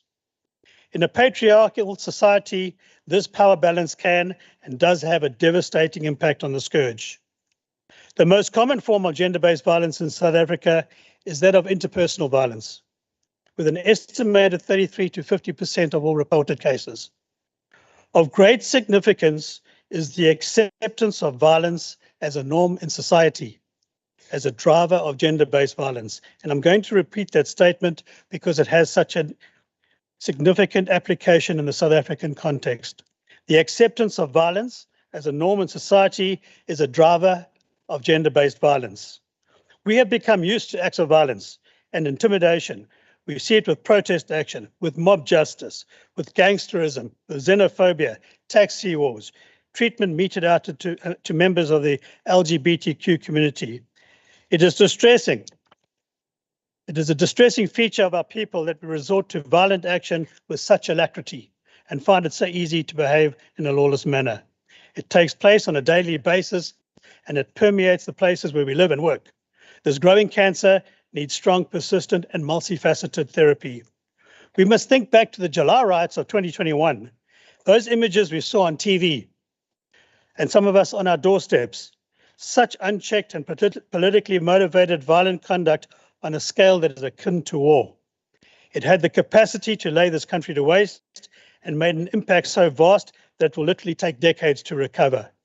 It took place in broad daylight, in the presence and in the absence of law and order and law enforcement. And it printed an indelible image on the psyche of our nation. Looting and arson are forms of violence, and the fact that it happened in such a coordinated and open manner says a great deal about what we are prepared to accept as a norm. I go back to that statement that violence as a norm in society is a driver of gender-based violence. The attitude of men towards women and the endorsement of sexist practices that denigrate women point towards societal and family-based values and learning that needs to change. And this is never easy. So where do we start to undo the damages and right the wrongs? What is it that government can and should do, and what is it that citizens must do? Does the laxness of government's approach play a causal role in this problem? A whole of society suggests that this is an issue for parents, for religious organizations, for community-based organizations, for schools, for health services, for social services, for law enforcement services, and for justice services, all collaborating to bring an end to the scourge. Each has a role to play in changing the norms, recognizing the signs, dealing with the impacts, participating in actions and programs designed to deal with prevention and empathetic care of the victims. By aiming at prevention, we can begin to win the war and ultimately deal with far fewer perpetrators. In government, we can introduce gender sensitivity, gender respect, and interpersonal skills training and practices. And this is applicable in all spheres and houses of government, in all departments. There is, however, a special role for the Department of Education, the Department of Health, the Department of Social Development, Justice, and SAPS. A preventive intervention through life skills, respect for others, discipline and values woven into primary and secondary education in the school curricula can have a vast impact on societal norms, on the roles and expectations in relationships. Specialized training for nurses and other health practitioners can lead to early detection and more empathetic treatment.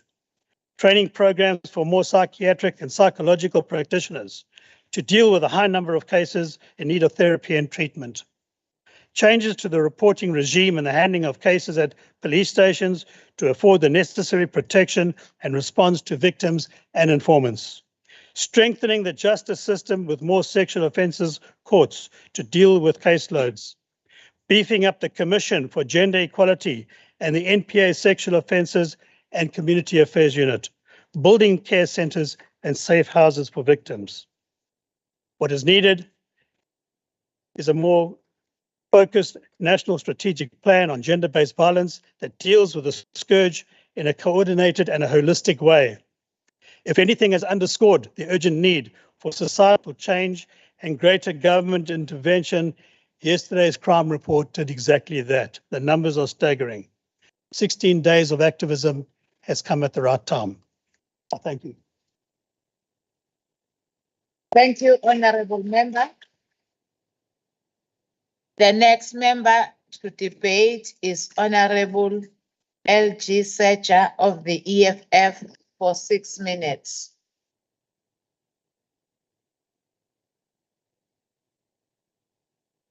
Honourable LG Secha for 6 minutes. Is he connected? It seems as if Honourable Secha is not connected with the information given by the table staff. We are moving on to the next member to debate. The honourable member to debate is Honourable SM Sonjeka of the African National Congress for 9 minutes.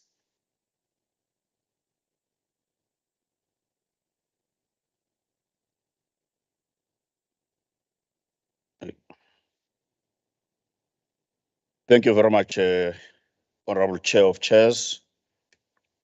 Good morning to you. Morning to Honorable Speaker, Honorable Ndonankulu, members of the Executive Council, honorable members of this House. We note the sentiments expressed by the MEC for Health in KwaZulu-Natal, Honorable Ms. Nomakuku Simelane. Indeed, the statistics of the prevalence of HIV and AIDS, as well as sexual transmitted infections in the province, are a cause of great concern. Ours should be a society that protects girls and young women and enables them to get an education. This is the only way that women can determine their own future, unleash their full potential, and be masters of their own destiny. Girls and young women should not be wallowing in despair, making up such bad statistics, and suffering from STIs and HIV and AIDS. We therefore commend MEC Smelane's recognition of agency with which government needs to respond to these current challenges. We also echo her sentiments that government will not win this fight alone, and that it will take nothing less than a collaborative effort between government and our communities and civil society to reduce the impact of HIV and AIDS, STIs, and gender-based violence. We also welcome and support Department of Health's innovative weekly KZN Health Child multimedia program, which was introduced by Honorable Smelane about 3 years ago. This is highly popular program, honorable members, you must follow it, which is broadcasted on numerous social media and traditional media platforms, including community radio stations, ensures that health matters remain front and center of the public discourse. This is a very effective way to improve health literacy, especially among poor and rural communities. We further wish to applaud you, Honorable Smelan, and your department for recognizing the need to repackage the department's messaging around HIV and AIDS with a renewed focus on HIV prevention, HIV testing, knowing one's status, fighting stigma, as well as adherence to treatment. We have seen the new billboards with messages such as iskuni siyabhayizisana and upha isisoka bingalam ukhuphuke ngoshuni wecondom. They are written in a language that young people speak and understand. That's why they have found so much renaissance. They get people talking.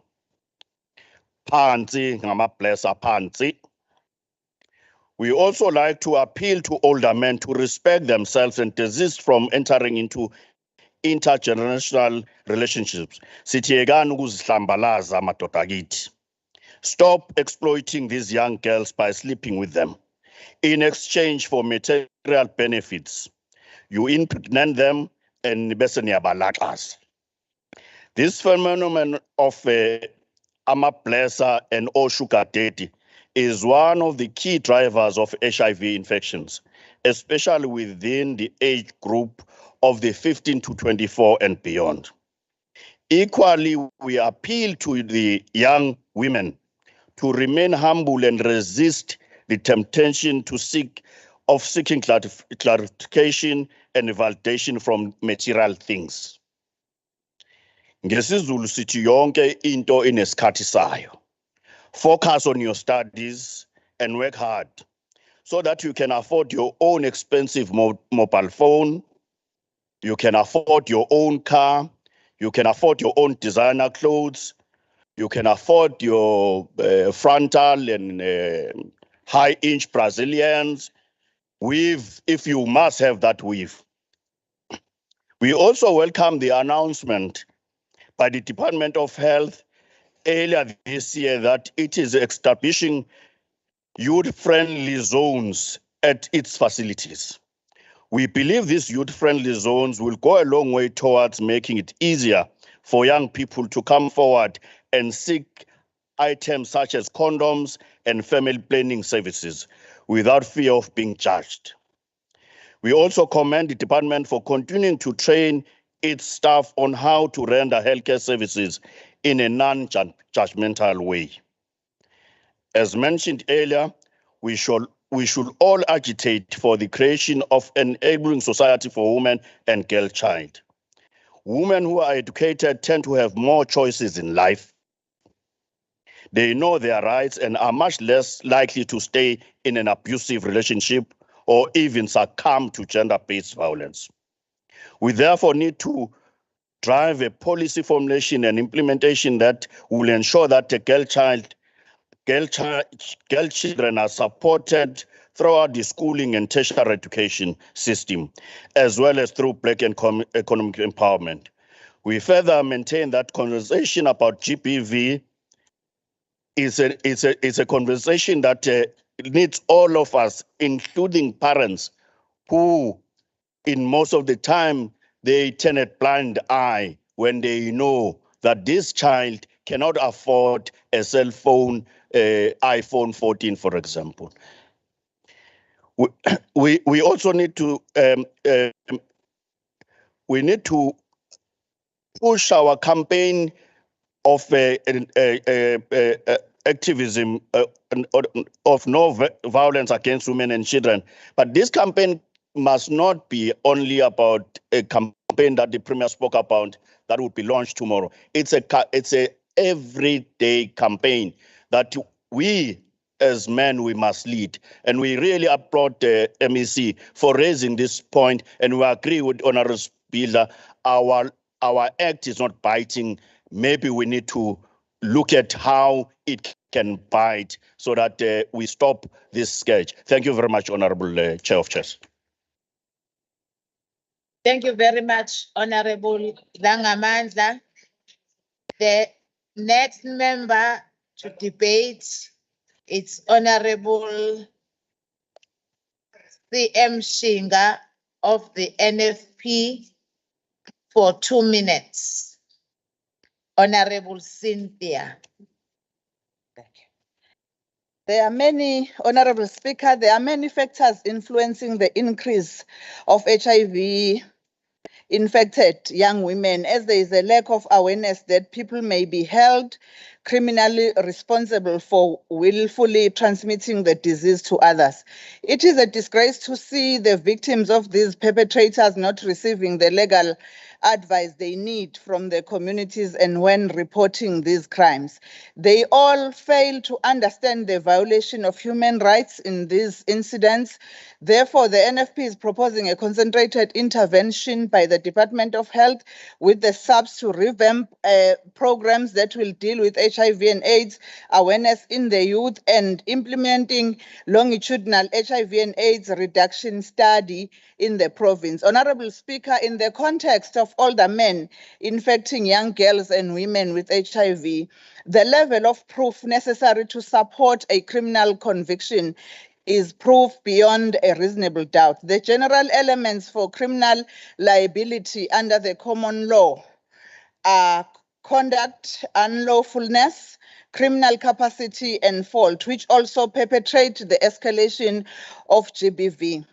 Referring to a case of SV Nyalunga 2005 JOL 132540, an HIV positive accused was, in addition to being convicted on a charge of rape, convicted of attempted murder for raping the complainant while knowing well that he was HIV positive. This case thus serves as a precedent that perpetrators can be prosecuted for willfully transmitting HIV. The NFP recommends and support to condemn and treat the act of men deliberately infecting women with HIV as a criminal act. It is our duty to stand up and be the voice of the voiceless by creating laws that will protect them. Thank you very much, Nongengwa. The next member to debate, it's Honorable Member Umfundis S.E. Manqele, ACDP, for 2 minutes, because we have received apologies from the MF and the ATM. Ngiyakubingelela Speaker egameni lenkosi uJesu. Speaker, kunomfana oyikhungile eMpumalanga wabhala incwadi ukuthi ngenxa yokuthi intombazane ethile uthe uyiraphile. Mayibuza intombazane umfana seyikhungile yathi intombazane ibijoke. Kuliqiniso ukuthi amadoda nje nezingane into kufanele ihlukane ingahlanganiswa. Indoda ayikwazi ukulala nengane, icala lelo laphambi kaNkulunkulu naphambi kabani, icala nje lelokho. Ngakho ke kufanele ukuthi sikukhuzeni lokho. Kodwa futhi kufanele sikukhuze ukuthi izingane zethu akeyeke ukuqoma zingazi ukuthi iqoma abani. Izingane zethu ngendlela eziqoma ngayo ihlazo. Azinayise, azina auntie, azina bhuti, azinani iqoma inome kanjani. Ngamanye amazwi kufanele ukuthi kube khona ama-awarenesses enziwayo phakathi emphakathini nazo ingane sikhombisa ukuthi i-wrong lento eniyenzayo. Nawo amadoda ekhonjiswa ukuthi i-wrong lento eniyenzayo. Ngoba uma sizobuka isayidi elilodwa sizofika edukeni. Umfundisi uDube ngo-2002 ilungu eliphake elihloniphekile line-abstinence walk elaleliyenza yonke indawo le ngikhumbula ngilimukela kwahlabisa. Abstinence walk iyayifundisa ukuthi abantu abayithibe, ifundisa ukuthi uma usuhlulekile kuyithiba faka ikhondom, ifundisa ukuthi uma kukuhlula konke lokho thembeka ke kumuntu wakho. Uma singabuyela nakulawo ma-bases sizame ukwakha isizwe sethu, uNkulunkulu uyakusibonelela. Ngiyabonga Speaker. Siyabonga, Honorable Duyaza. The next member to debate, it's Honorable TJ Umede for 4 minutes of the IFP. Pagatwa.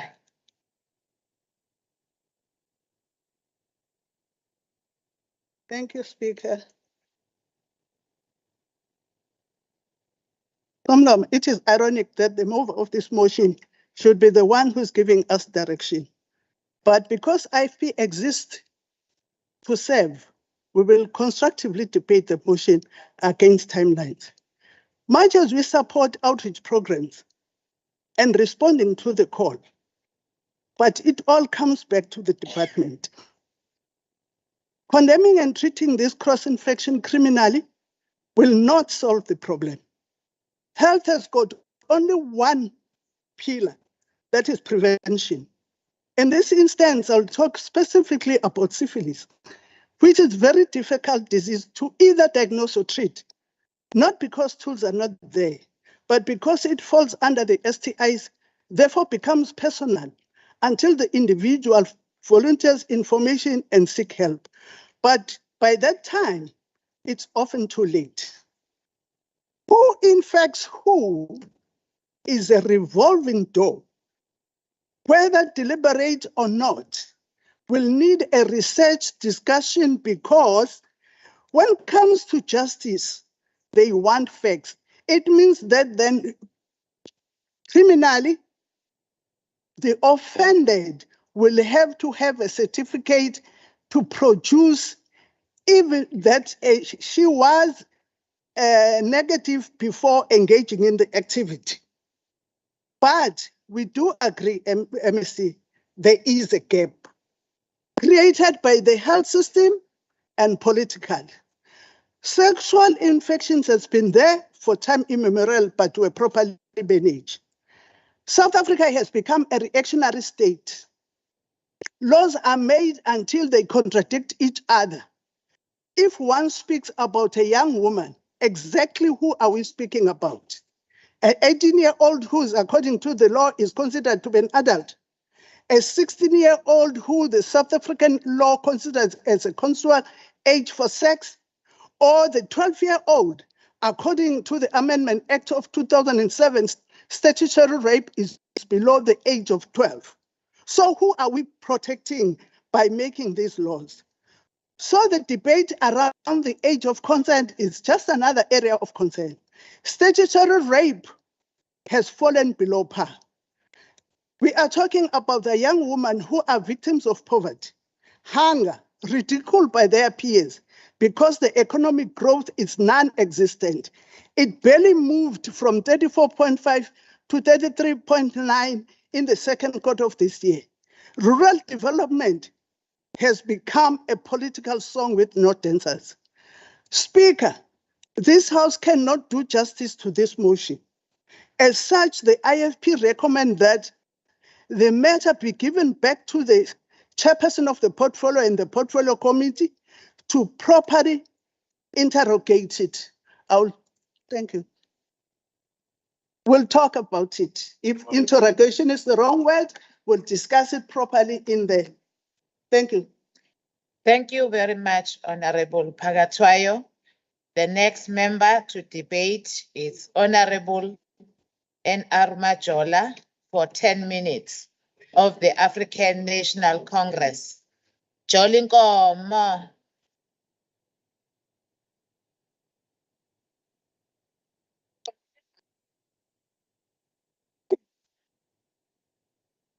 Thank you so much, Chair of Chairs. Honorable Speaker, Mahubela, Deputy Speaker, Kuten, Premier and Executive Council, Chair of Chairs, Kamavimbela, and Deputy, my honorable colleagues, our distinguished guests, I greet you all.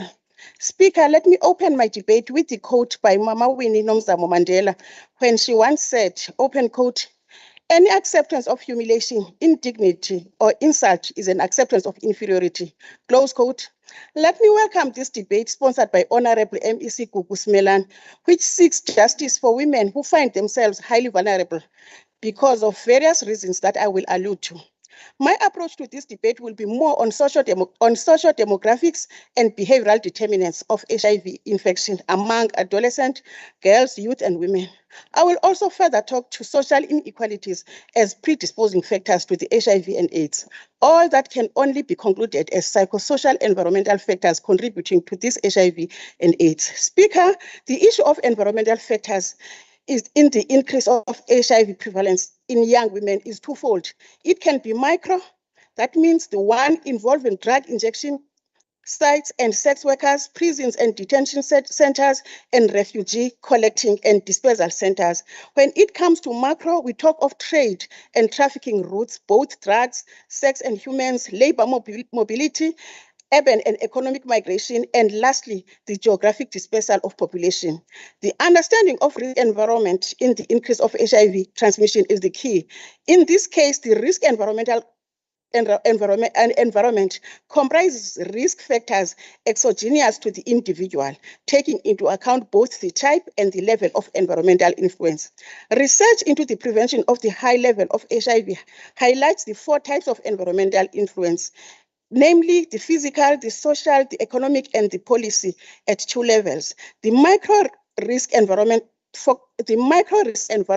focuses on personal decision, which is involuntary through counseling and behavioral change, as well as community level of norms and practices.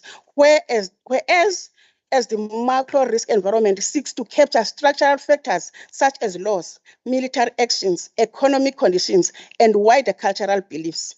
As the motion stands, it seeks different ways of mitigating the situation after it has been clinically diagnosed. The problem statement here is the increase in the spread of the HIV by men among young women and high rate of women diagnosed with syphilis in the past 12 months. It can be said that there is no empirical evidence on the role of the social and political transition in response to the epidemic, of which I would disagree on that. Looking at the high numbers of the NGOs, the NPOs, the FPOs funded by the government in the fight against this epidemic, to me, social part has been covered. The participation of the NGO, the NPO, and NPOs and NPO sector is facilitated by the law. The National Development Agency Act 108 of 1998 and the National Development Agency Amendment Act number 6 of 2003 regulates the development of partnership between government and the civil society and allows for NGOs to be financed by the government to implement development programs. These organizations are required to fulfill certain criteria to receive funding. The Public Finance Management Act 1 of 1999 and the Public Finance Management Amendment Act 29 of 1999 promotes the efficient and effective use of financial resources to ensure good service delivery. Yes, I agree fully that this transmission of HIV to our young women by elders is a crime. It is a crime in the sense that men are too much opportunistic by nature. They take advantage of vulnerable women who are forced by circumstances I have mentioned before. Speaker, there is a political buy-in and evidence by the Office of the President that has established a ministry that deals specifically about issues of women, youth, and persons with disability. Secondly, the Office of the Deputy President is housing what we call the South African National AIDS Council, composed of all the representatives from the province, and that one is going down to the province, to districts, and lastly to local municipalities. Speaker, both these offices were established to mitigate all the historical environment. This is a war that needs multidisciplinary teams because with the rate of unemployment, poverty, and inequalities, an action is needed and is a must. Poverty and HIV transmission are linked in a variety of ways. It often leads to prostitution or to trading sexual favors for material goods. Young women may be especially vulnerable due to social practices that deny them education and work opportunities. Poverty also leads to poor nutrition and a weakened immune system, making poor people susceptible to tuberculosis and sexual transmitted disease, of which syphilis is part of. Speaker, criminalization of this painful act has been started lawfully by the Justice Portfolio Committee in National Parliament. This is done in series of interim reports under the Commission's broad investigation into aspects of the law relating to AIDS. The preceding report dealt with the certain dealt with certain health-related issues. In the first report, it is pre-employment HIV testing. The second report is HIV and discrimination in schools. The third report is compulsory HIV testing in sexual offense cases. Currently, what is dealt with is exactly what the motion seeks to get, which is the criminalization of the transmission of HIV by a person using power over the woman. We are happy to report that this investigation has been undertaken at the request of the Parliamentary Justice Portfolio Committee. ANC is doing the best. It was made against the background of the public concerns and pressure for appropriate action regarding deliberate or knowing transmission of HIV infection. Speaker, this came about largely in response to a number of widely publicized incidents of deliberate transmission of HIV, accompanied by the very real concern that mostly women and young girls are being exposed to HIV, as well as any type of sexual transmitted infection like syphilis, as mentioned in the motion. During the investigation, the Commission identified 3 possible options for responding to the concern. The first option is codification of common law crimes, where deliberate conduct in the form of transmission of or exposure to HIV would already be liable to prosecution under the existing common law crimes of murder, assault with the intent to do grievous harm, rape, or indecent assault. Negligent conduct would be liable to prosecution under existing law if HIV is transmitted and the victim died as a result of this. Speaker, even then, women are highly subjected to a situation which does not fully favor them because HIV test will be positive, but the cause of death will never be the HIV, but present as the pneumonia or any other diagnosis. The second option is criminalizing behavior, not hitherto criminal. This stems from the fact that our common law contains 3 distinct omissions, namely that there are no crimes of negligent injury, of deliberately exposing another to danger short of assault, or of negligent endangerment or exposure. In this case, the creation of HIV measures requiring the disclosure of their HIV status by all persons with HIV before engaging in sexual activities, where that disclosure would be required even if preventive measures like condom were used, is a very controversial point. The third option is maintaining the present position, which means that persons with HIV who transmit HIV to others or expose others may, under certain circumstances, be prosecuted under common law. Speaker, the struggle for women is endless and very painful. The conclusion so far is the statutory intervention, which is neither necessary nor desirable.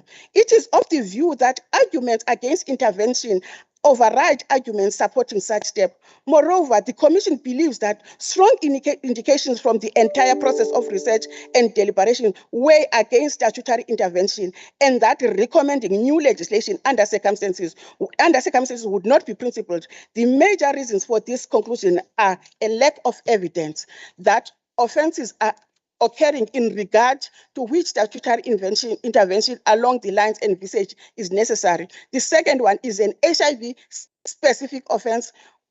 HIV-specific offense will have no or little practical utility. The third one is the social cost entailed in creating an HIV-specific statutory offenses that are not justified because decision to criminalize implies a cost to society and the individual involved. And the last one is an HIV-specific statutory offenses will infringe the privacy to an extent that is not justified. The recommendations given by the Commission is identification of pivotal need for the development of practical mechanisms by government departments to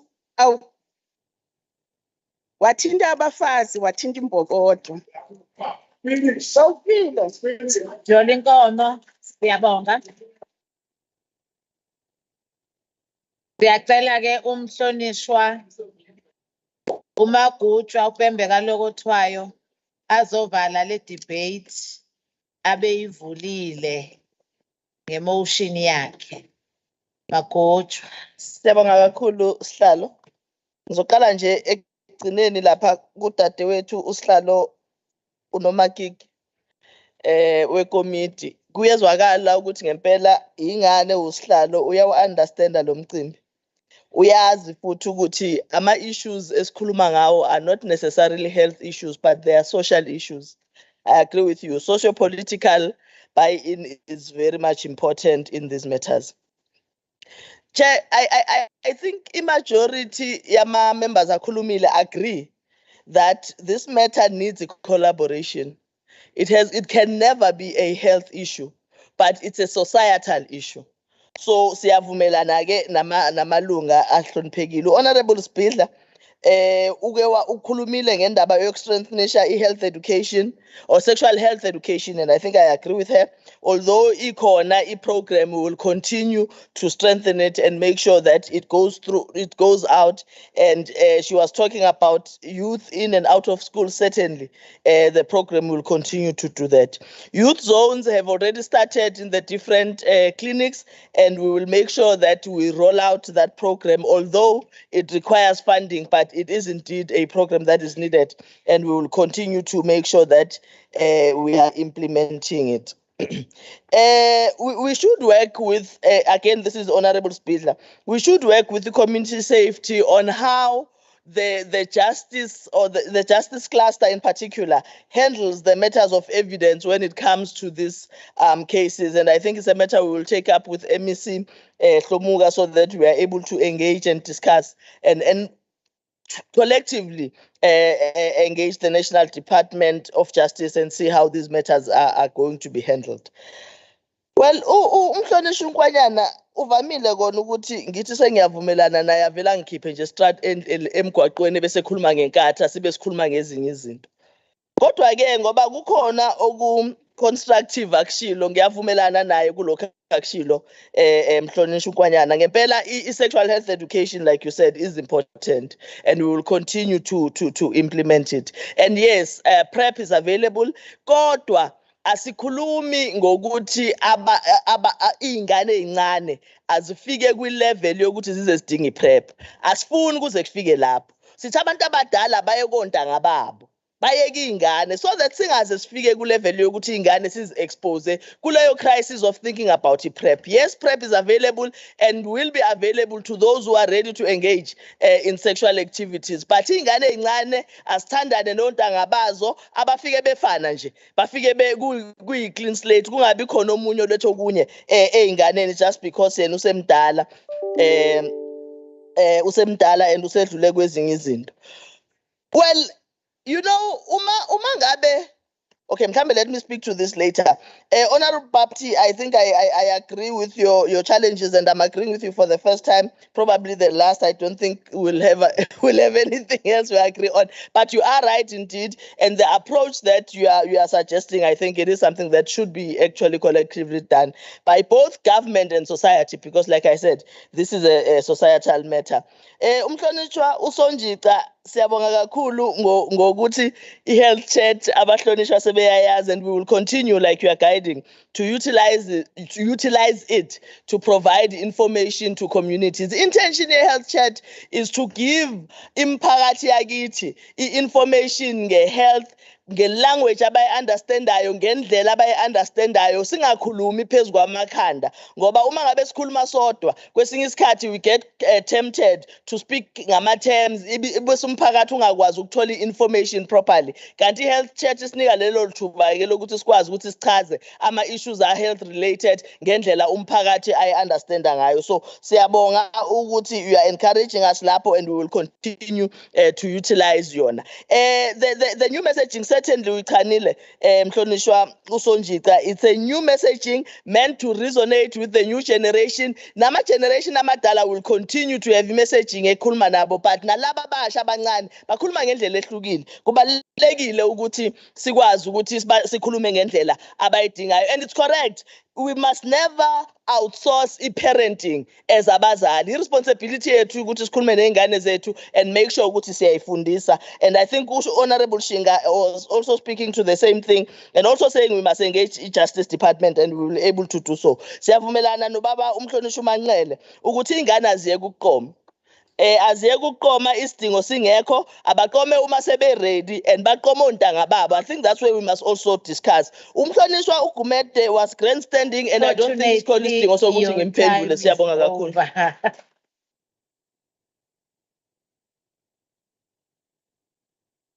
Thank you very much, honorable members, for the debate. We are moving on. We are moving on with our program.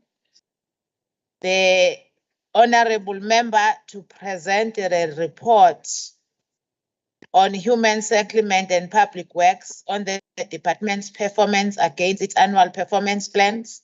It's Honorable B.N. Stolemloyi on behalf of Honorable Dr. Mahlaba. We have received his apology in the beginning of our sitting. Honorable B.N. Stolemloyi, you have 20 minutes. Thank you, Chair. Honorable Speaker, Honorable Boyce, Honorable Premier, Honorable Dube, members of the Executive Council, members of Legislature, and community of KwaZulu-Natal. We present this annual report with heavy hearts as our province is still recovering from severe weather patterns that destroy social infrastructure constructed by hard-working professionals employed by the department. As the Department of Public Works, we have internalized the fact that realities of climate change have hit our own doorstep with floods that continues to ravage much needed infrastructure that is part of our service delivery. Despite this, as the department, we have demonstrated the determination to lead in the reconstruction of socio-economic infrastructure needed by our people of this province. During the year-end review, we completed 540 capital projects across all districts at a combined cost of 1.5 billion. As the government's implementer of choice, we have ensured that the creation of much needed jobs for our people by utilizing emerging contractors during the delivery of infrastructure. Critically, we have spent more than 104 million for the maintenance of over 479 government facilities in the province. We remain convinced that Public Works has made a tremendous contribution towards 233,000 work opportunities, which the provincial government planned to create during the last few years of the 6th administration. Key to our performance has been the coordination of infrastructure delivery across the province. We are moving with speed in that regard. At the beginning of the financial year, we set out a target of using the rollout of socio-economic infrastructure to create jobs for thousands of people throughout the corners of the province. We wish to report that we responded well to languishing economic growth, which had a wide-ranging knock-on effects in our province. One of the most severe impact has been the ability of the provincial economy to not only sustain and retain existing jobs in the province, but also to grow the job market and reduce unemployment. By rolling out infrastructure on behalf of government departments, we have effectively implemented the National Development Plan. The plan identifies specific steps that need to be taken to promote the values and principles of public administration contained in the Constitution. We demonstrated commitment towards building an efficient, effective, and develop-oriented public service as part of the capable and developmental state. We also work hard to build a solid program of service delivery through integration of programs and services.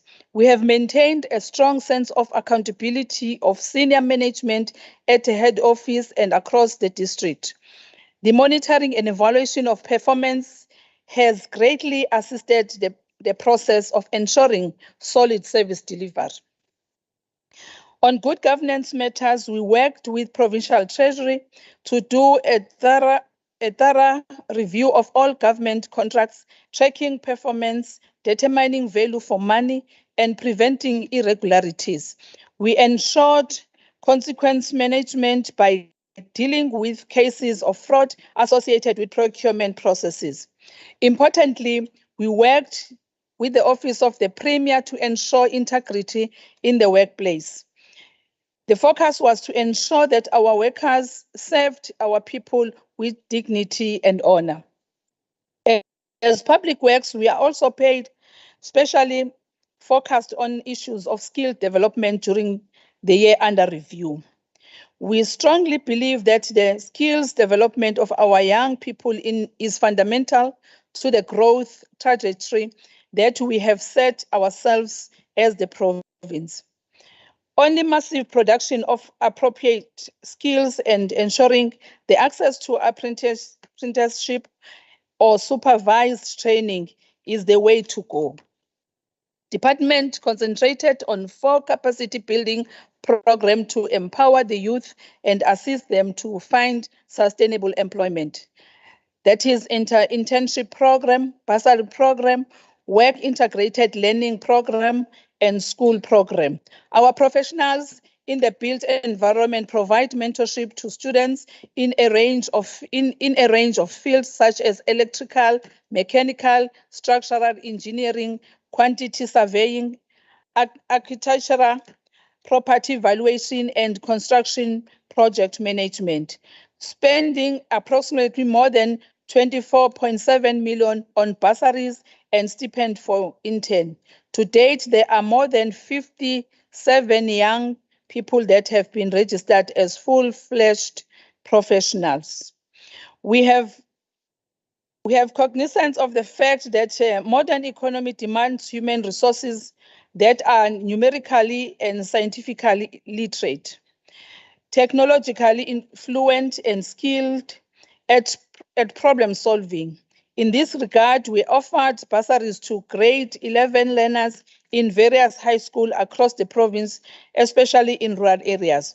We are delighted to present this report as an expression of our improved service delivery performance and a commitment to improve our service offering to all our client departments. As government, we know that a requirement of a developmental state is demonstrable capacity to implement the planned project in time and within budget. The departmental state has a responsibility of ensuring a united focus in the achievement of the outcome of the success of the country. This requires a state capable of uniting its effort and work in unison with each player, working hard to the success of the whole and creating winning outcome for all stakeholders. Our approach was based... Honorable Stolemloyi, sorry to interject. Honorable Deputy Chief Whip. Honorable Speaker, may I plead with the House to accept our apology. The incident that just happened, we understand the rules of the House in terms of ensuring that the devices do not interrupt the House. We will ensure that it never happens again, and we apologize profusely to the House. Thank you very much. Thank you for owning up, Honorable Deputy Chief Whip. I think it's a lesson for all of us, and be reminded of the rules and adhere to the rules accordingly. Thank you. You may continue, Honorable Sitole. Thank you, Honorable Chair. Our approach was based on the institutionalization of both infrastructure development management system and the district development model. Honorable Speaker, from the equitable share, the department spent 2.58 billion, which is about 99.8% of the total budget. Despite challenges created by COVID-19 and the July 2021 unrest, which resulted in the delay in completion of a number of projects and the shortage of building material, the department have delivered on its mandate. It must be mentioned that with the limited budget, the department has had to reprioritize some of its funding to cater for the rehabilitation and renovations to the eThekwini regional offices due to the damages caused by July unrest. Honorable members, I must emphasize that the department continues to face pressures relating to the payment of service provider within 30 days. It must be noted that further to processing own expenditure, the department processes expenditure relating to client department, and thereafter claims from client departments through the interdepartmental accounts process. While the department has seen some improvement in the settlements of claims with some client department, most are still taking longer than 60 to 120 days to settle, which exacerbates the cash flow challenges. Service providers have indicated discontent with the department's failure to timeously settle invoices. As a result, some of the projects were abandoned and legal action were taken against the department. This does not only have a major negative impact on the department's service delivery plan, but also on the lives of the people of KwaZulu-Natal. The department continues to prioritize this matter, and engagement with clients department together with the provincial treasury are continuing to resolve this matter speedily. Honorable members, the department's EPWP budget remains sufficient, hence the department was unable to achieve its set target for 21-22 financial year.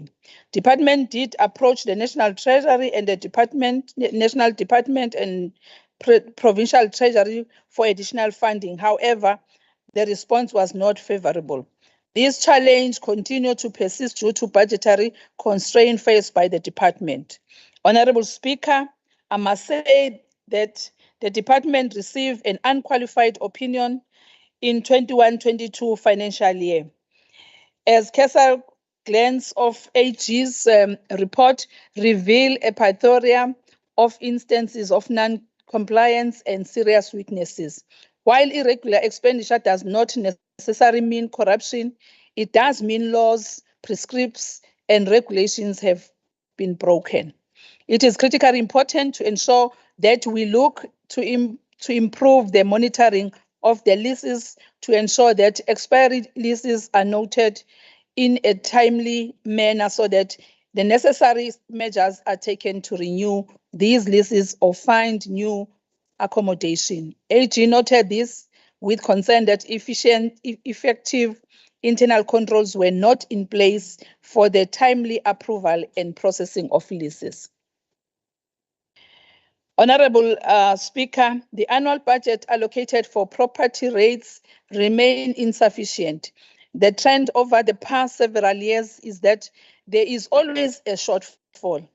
This has led to recent disconnection at schools during examination, which were reported in the media, and the threat of disconnection of the public facilities, which will severely compromise service delivery. Regrettably, this is not an occurrence that can be solved by the best of financial planning, as property rates are dependent on individual municipalities affecting increase in line with their municipal rates policies. We wish to pay tribute to the Portfolio Committee of Public Works, senior management in the department, and all categories of staff and stakeholders for making this a memorable year, characterized by commitment towards solid service delivery. I thank you, Honorable Chair. Thank you very much, Majobe,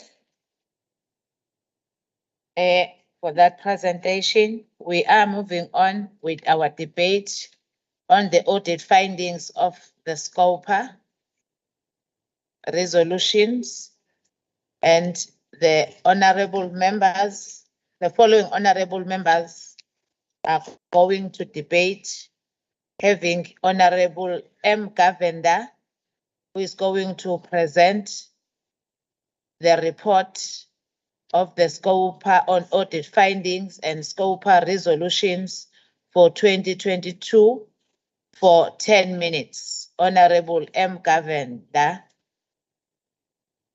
Thank you, Honorable Speaker. The Standing Committee on Public Accounts held meetings during October and November 2022 to look at the 21-22 audit outcomes of the Auditor General in reference to provincial government departments and public entities. And the committee conducted the hearings with the departments of COGTA, Provincial Treasury, Social Development, Premier, and the entity, the Department of Human Settlement, Public Works, Agriculture and Rural Development, and ADA, the Department of Education, Arts and Culture, Sport and Recreation, Health, Economic Development and Tourism, and entities, as well as the Departments of Transport and Community Safety and Liaison. There were pre-briefing hearings that were held, given by the Office of the Auditor General on all the audit reports. And prior to each hearing with the committee, with the department, the Auditor General briefed the committee as well, as together with the Provincial Audit and Risk Committee. And there was a thorough briefing that was delivered, covering the audit outcomes, the specific findings, areas of concern, material impairments, etc. And there was also an analysis of the root causes of the findings and recommendations on how they could be resolved. This helped the committee to prepare for the hearings. And in relation to the hearings, these are the following issues that we would like to highlight. Firstly, there's been an improvement in the KwaZulu-Natal provincial audit outcomes for 21-22. And although there is still much work to be done to achieve clean audit outcomes in provincial departments and entities, we do wish to commend the KwaZulu-Natal Legislature, the Dube Trade Port, the Housing Fund, the Sharks Board, the Gaming and Betting Board, the Traditional Levies and Trust Account, EDTIA, Provincial Treasury, Sports and Recreation, and the Department of Cooperative Governance and Traditional Affairs that has maintained its clean audit for another year.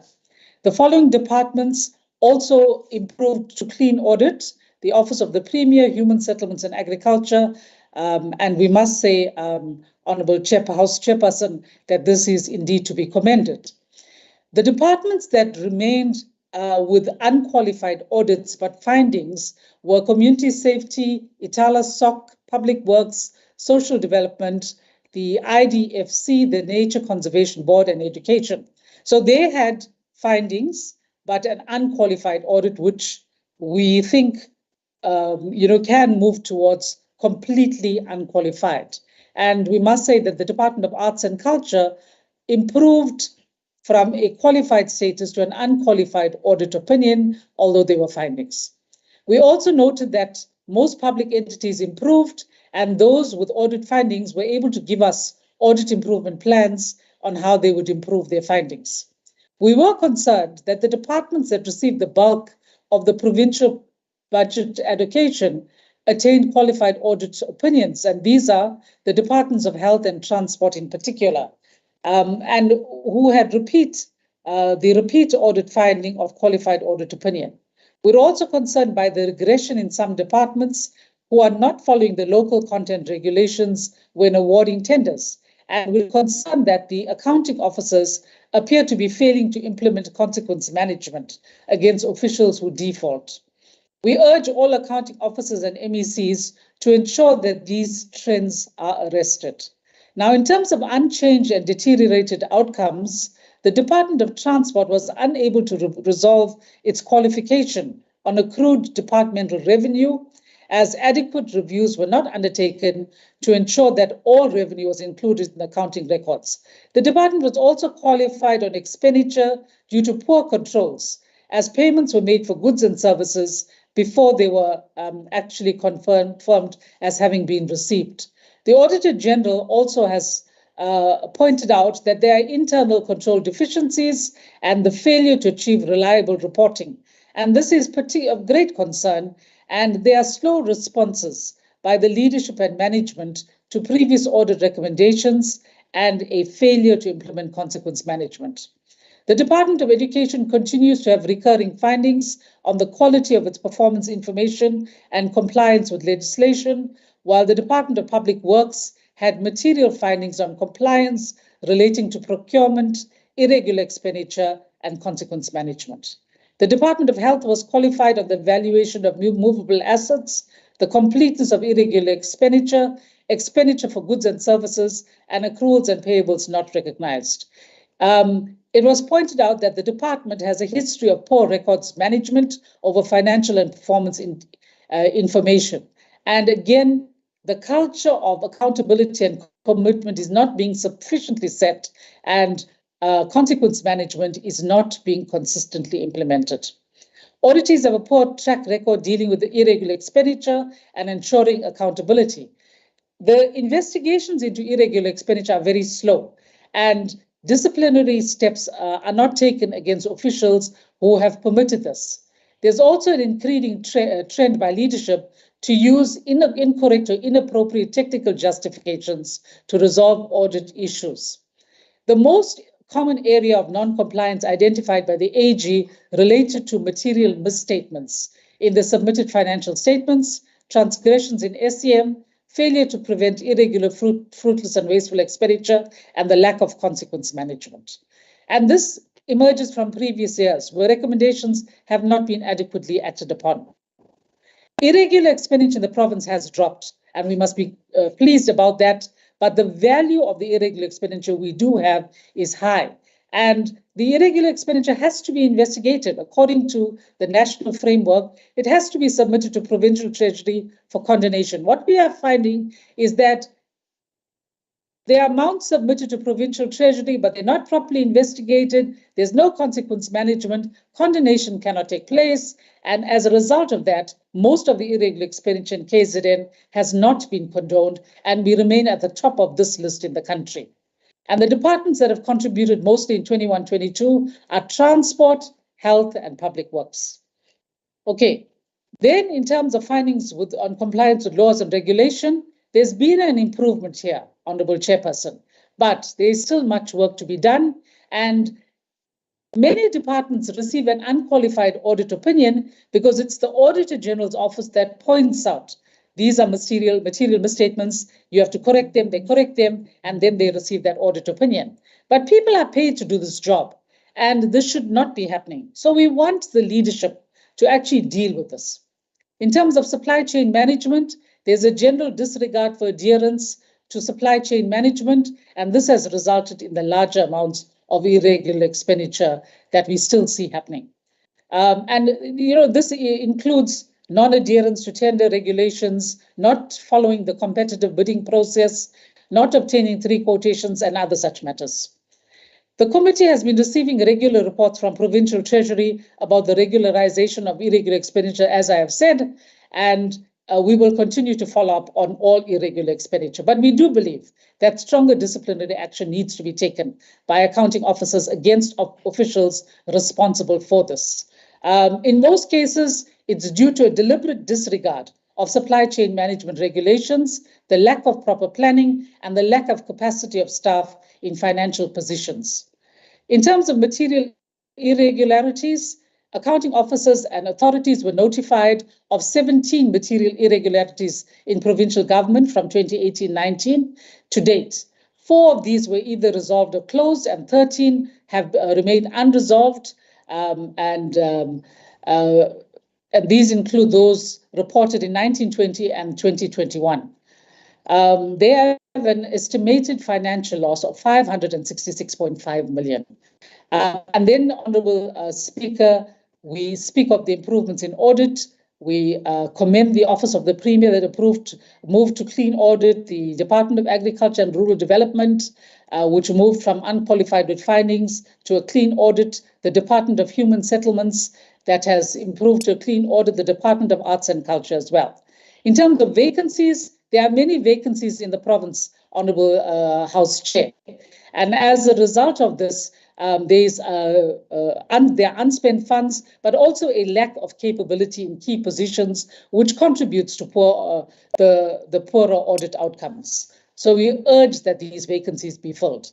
In terms of the credibility of performance information, because in many cases departments are unable to provide backup evidence and records, you find that their performance information cannot be verified. The Special Investigation Unit and Public Service Commission matters. We have a good relationship with the SIU and the KwaZulu-Natal Public Service Commission, and we get findings and presentations from them. The SIU has provided us a service to the provincial departments and municipalities, and after the service, the departments. Thank you very much, Honorable Govender. Thank you, Chairperson. Honorable members, I'm pleading with you. Let us give the House the decorum it requires, especially when there is a speaker on the floor. Really, it's not acceptable that honorable members are engaged in their discussions. So please let us respect the House. The honorable member to debate, it's Honorable ZLI Cele of the African National Congress for 8 minutes. Honorable Speaker, Mahobela, Honorable Chairperson, Honorable Mavimbela, Honorable Premier, Dadewethu Dubengube, members of the Executive, Honorable members of this august House, the people of KwaZulu-Natal, I greet you all. I would like to thank my organization, the African National Congress, for giving me the opportunity to participate in this debate.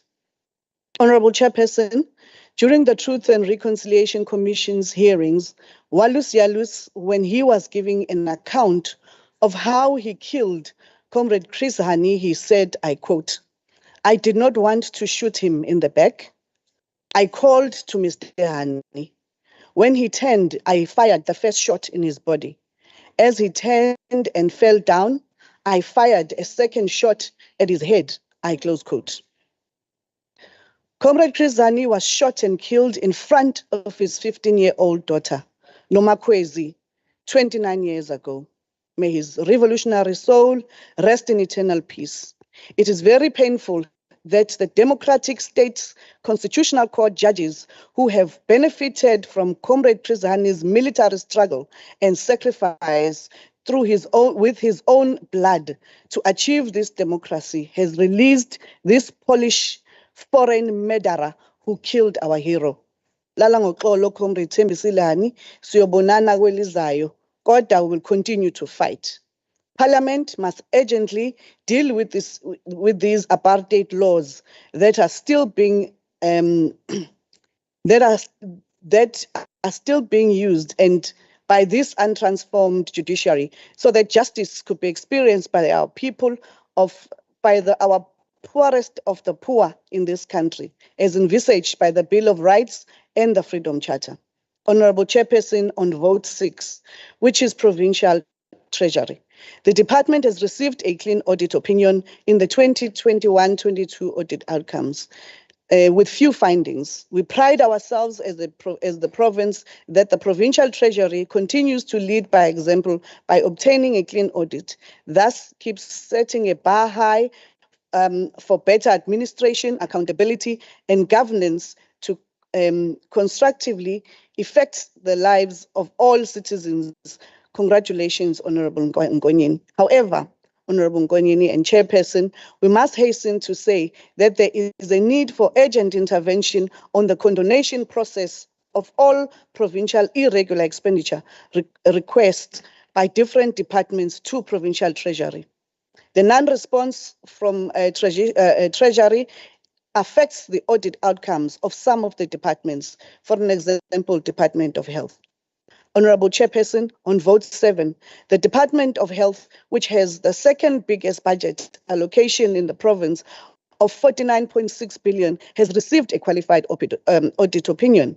The basis of the qualification obtained in 2021-22 is fivefold: material misstatements of irregular expenditure, misstatements of movable tangible assets and minor assets for the third time, payments for goods and services not received, accrual and payments not recognized, procurement and construction and contracts management. My apologies.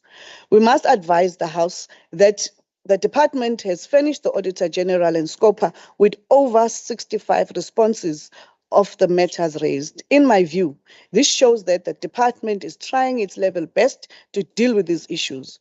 Also, we welcome the appointment of the CFO, which will make a major contribution towards achieving a clean audit. Siyabonga Makuchu. Honorable Chairperson, the Portfolio Committee of SCOPA takes its work very seriously, as it has put forward 16 resolutions that seeks to assist the department towards achieving a desirable outcome of a clean audit. The matter of irregular expenditure that includes previous years' expenditure remains a concern, to the fact that it was not condoned by the provincial treasury. As the committee, we have requested responses, as I have alluded above, from treasury. Another critical matter is the one of non-payment of suppliers within 30 days. As stipulated by law, the department achieved an overall level of 95.4%, which is, in my view, Honorable Chairperson, that the department has done well in this area, as they have shown improvement towards achieving the 100%. It must also be applauded. Honorable Chairperson, on consequence management, it was raised sharply by the Auditor General.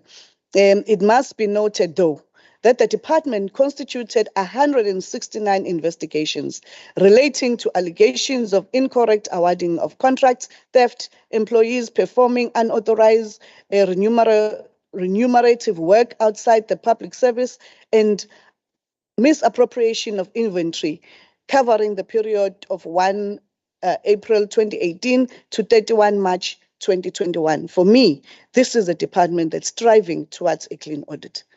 In addressing other findings, the department has revised its SCM policy and will conduct performance reviews on to monitor implementation of the audit improvement plans and compliance with existing SOP, and implement a document management system at its central SCM unit to ensure that documents are safely stored. And in relation to patients' records, the department has developed an e-health system, which will also assist it with its medical legal claims going forward. On medical legal claims, the department is the defendant in various litigations matters relating to medical negligence and other claims against the state amounting to 17 billion. This figure represents an increase of 2.9 billion in respect to medical claims for 2021-22. We have received an explanation which was satisfactory from the MEC regarding this matter and the department. On vote for, which is ETIA, the department received a clean audit and it must be applauded. However, 3 of its entities did not receive a clean audit, but the rest did. Congratulations, Honorable Mtombeni, Kuyasa Jenzo. Honorable Chairperson, the department had 18 investigations on the matters of material impairment of 13.5 million. The department opened a criminal case, and this matter is still in court. This must also be applauded. Ngoba kuhlezi kuthiwa sihlala ne-corruption, kodwa makukhona okuhle okwenzekayo akekho oshaya izandla. This one must be applauded. Ithala Development Finance Corporation has received an unqualified audit opinion. The irregular expenditure of about 22.4 million was also as a result of no condonation by Treasury. Ithala SOC Ltd also received an unqualified opinion on material loss and impairment. Material loss of 4.9 million and impairment loss of 8.7 million. The entity has implemented a plan to address financial performance and cash flow challenges. Ithala SOC Ltd had 20 investigations. Thank you. Thank you very much, Ma'am Velase. The next member to debate is Honorable for 10 minutes of the IFP. Thank you, Honourable Chairperson, honourable members. It is that time of the year again that the Standing Committee on Public Accounts had called provincial departments and public entities to account on their audit outcomes. It is important to know that public money is received by government or the state through the levy of taxes. It's further a well-known principle to understand, or an important principle to understand, that it is the people's money and not the state's money. The state is a clear guardian of the people's money. That places a higher responsibility on the state to deal with the public's money diligently and prudently.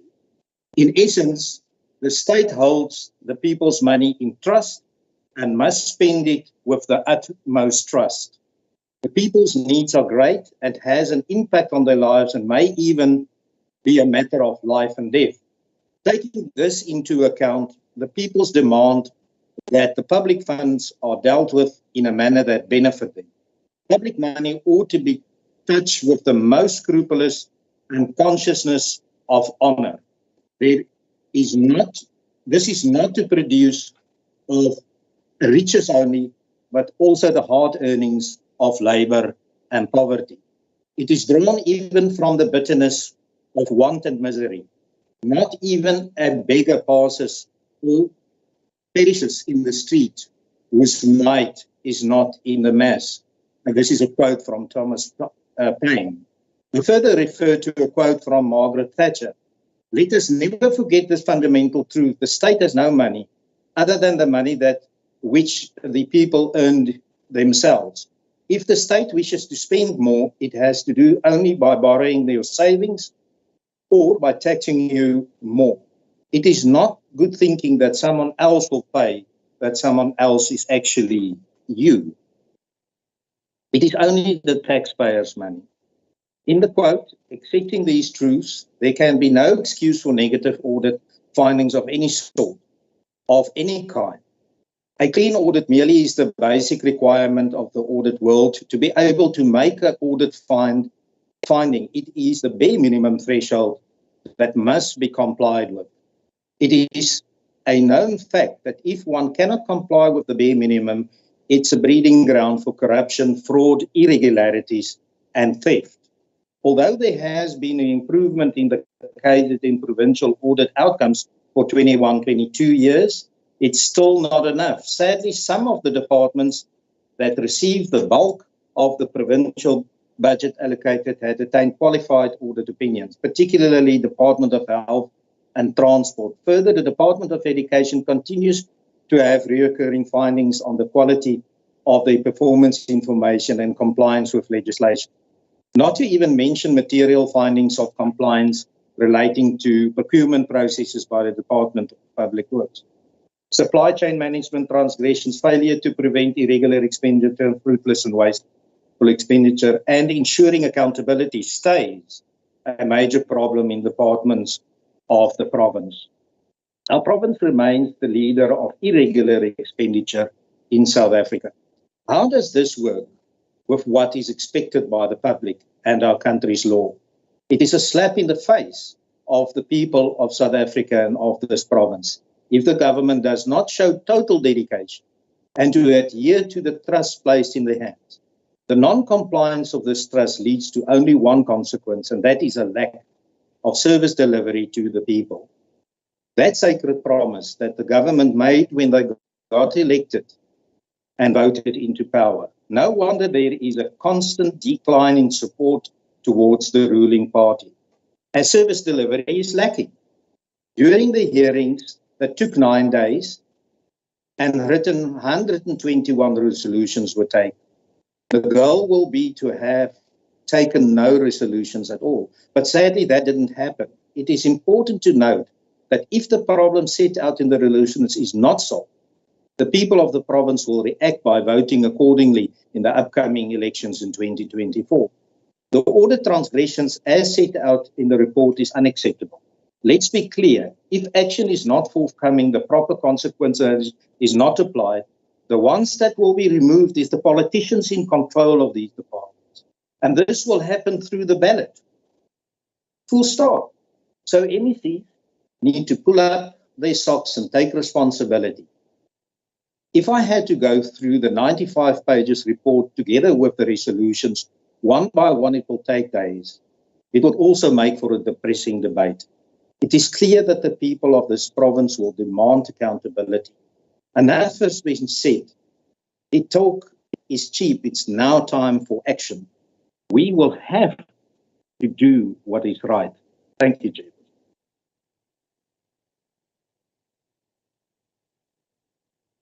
Thank you, Honorable de Klerk. The next member to debate is Honorable F.A. Rogers of the DA for 6 minutes. Thank you, Madam Chair. The KwaZulu-Natal Legislature can count itself lucky that it has an effective standing committee on public accounts. Members in that committee take their role extremely seriously, non-partisan, and they are committed and dedicated to the cause of oversight. And of course, we're led by an experienced chairperson in Honourable Govender. Today's tabled report and resolutions, and those that you've seen in the past, is testimony to that. In reality, however, Madam Chair, the days and hours spent by this committee amounts to nothing more than fruitless and wasteful expenditure incurred by this legislature. You see, in reality, although the committee plays its effective role, when it comes to items such as unchanged and deteriorated outcomes, irregular expenditure, findings on compliance and regulations, supply chain management, and material irregularities, very little has changed. It is for this reason that I say this committee is incurring fruitless and wasteful expenditure. Year in and year out, the committee produces the type of report that you see before you today. Yet, year in and year out, and in most instances, nothing changes. The same department incur the same offences. Perhaps let me rephrase the question. Does anybody actually give a damn about the AG's findings and the SCOPA resolutions? Clearly not, because if they did, we would not see the recurring ad nauseum findings. If they did care, we would see consequences, but in reality, nothing changes. If you doubt me, then please read the committee report in detail and allow me to paraphrase certain pieces to highlight the point I'm raising. The committee was extremely concerned that those departments that receive the largest slice of the financial pie attained and continue to attain qualified audit opinions. SCOPA is concerned about the regression of some departments. SCOPA is concerned about counting officers to implement consequence management. I could go on and on, but I'm sure you get the picture. Of particular concern relates to internal control deficiencies and the continual failure to achieve reliable reporting due to slow responses by the political leadership and management to previous audit recommendations, and the failure to implement consequence management. There's that word, political leadership. Interesting. In simple language, what the committee is concerned about is that a capable state is absent. The same failures occur year in and year out. Political will, oversight is non-existent in certain departments, and sadly, departments can do the same thing year in and year out with zero consequences. Yet the very report that you see before you today goes on to say that the lack of consequent management continues to the high levels of non-compliance, and then the punch in the gut. In the previous years, it was recommended that leadership should take decisive steps to enforce zero tolerance, and consequences should be implemented to prevent non-compliance. And wait for it, these recommendations were not acted upon. Not my words, the words of the AG and the words of the SCOPA committee. Can you now begin to see that I say scope is actually a waste of time, fruitless and wasteful expenditure? So what to do? In order for accountability and commitment to be effected, the contraveners need to be identified. Our reports and that of the AG continue. Sorry, Honorable Rogers. Honorable members on the platform, please respect our meeting. You may continue. In order for accountability and commitment to be effected, the contraveners need to be identified. Our reports and that of the AG continue to use the type of language auditees have a poor track record in dealing with irregular expenditure and accountability. Counting officers and senior managers do not set the tone to foster a culture of accountability. The time has surely come to name and shame these individuals. Let's put a face to the contraventions. Clearly, the executive and senior managers are unable to do this. So when the AG highlights non-compliance and contraventions, departments should be obliged to identify who these individuals are so that SCOPA and this legislature can enforce accountability and consequence, and not just talk, but action will get the results. Thank you, Chair. You, Honorable Rogers. Honorable Rogers, the next member to debate is Honorable M.W. Twala of the EFF for 6 minutes. Honorable Twala. Is Honorable Twala in the platform? Table management.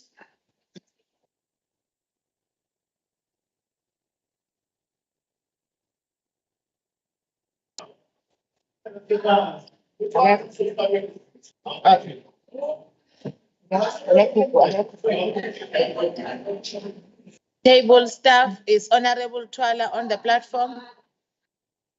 Honorable Twala is not on the platform. We are moving on to the next, continue the debate. Honorable K.I. Mshengu of the African National Congress for 8 minutes. Takwe.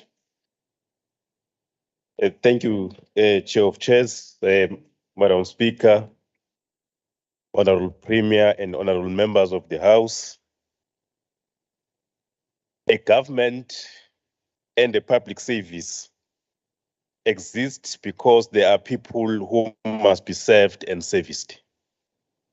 Because of the value that is placed on this important task of serving the people, South Africans deemed it fit to codify in the supreme law of the land, the Constitution, the kind of the public service they desire and the public service that must be responsive to their needs. Section 195, subsection 1 of the Constitution prescribes values and principles governing the public service and administration. Amongst them are the following: a high standard of professional ethics, efficient, economic, and effective use of resources, accountability, transparency, accessible and accurate information. In the 2021 State of the Nation address, President Ramaphosa had this to say about the imperative of building an ethical, capable, developmental, and professional public service. I quote, "The public service is at the coalface of government, and lack of professionalism doesn't just impact service delivery, it also dents public confidence.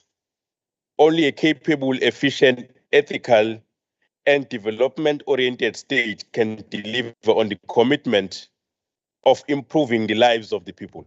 This means that the public service must be staffed by men and women who are professional, skilled, selfless, and honest. They must be committed to upholding the values of the Constitution. In short, the public service calls for what Professor W.E. Du Bois called the talented 10th, or the state mandarins. These are men and women of conviction, married to the ideas and excellence in executing the delivery of public good. I'm raising these points, honorable members, to underscore my belief that most of the things we complain about in the departments, and some that have been raised by the Auditor General, are easily avoidable if those staffing the public service can thrive to be in the category of the talented 10th and be unflinchingly married to the values and principles enshrined in our Constitution. And I will address this point shortly. As has been noted in the committee report, the improvements in the audit outcomes across the government is appreciated and must be commended. We have seen departments like COGTA maintaining clean audit over the years, and joined by the departments such as Department of Agriculture, as well as Arts and Culture. We have also seen market improvement in the departments such as Public Works. We can only trust that the controls put in place by these departments will be improved to yield more better results and avoid lapses in the system. Madam Speaker, most of the findings that the AG made across the departments are human-made.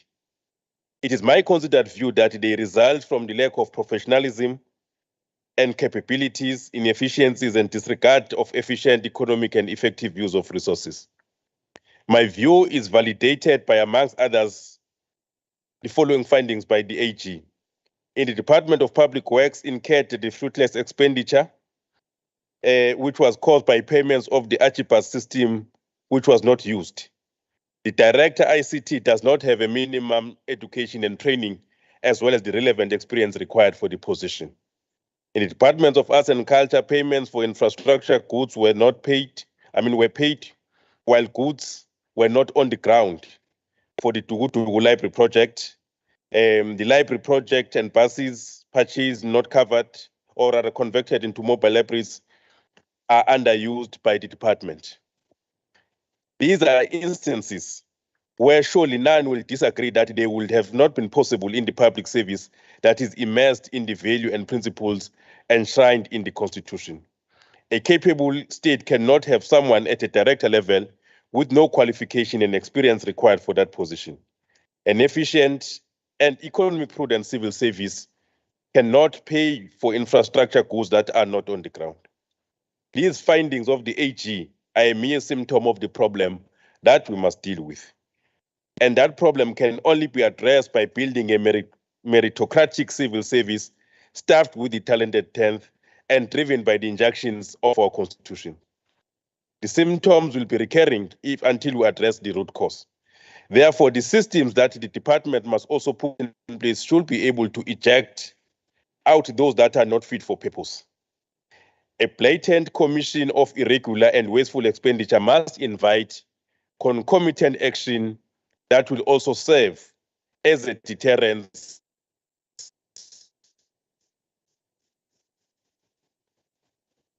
for future occurrences. I have not to creating or to create the public service we have defined above. Anyone who has doubt should only look at the improvements as contained in the report. We must not regress. There will be those who will be resisting within the system because they only serve to work against the people's movement and the people's government. We must be intolerant to everyone who stands on the way of good government, irrespective of any suspected political association. These are the prescripts, the regulations, as well as the controls that we expect our departments to put in place so that when we rise again in the near future, we are able to speak of the improvement from the baseline of the improvements that has been recorded. Thank you so much, Honorable Chair. Thank you very much, Honorable Mshengu. The next member to debate is Honorable CM Shinga of the NFP for 2 minutes. Mhlali ngaphambili ohloniphekile. On behalf of the NFP, I would like to acknowledge and say well done to the departments and public entities that received and maintained a clean and unqualified audit findings, including the departments and public entities that improved to clean audit results. However, it is disappointing and a cause for concern that some of the departments that receive the lion's share of the provincial budget allocations did not earn a clean audit opinion. When awarding bids, some of these departments reverted to a less developed state by failing to comply with the local content laws.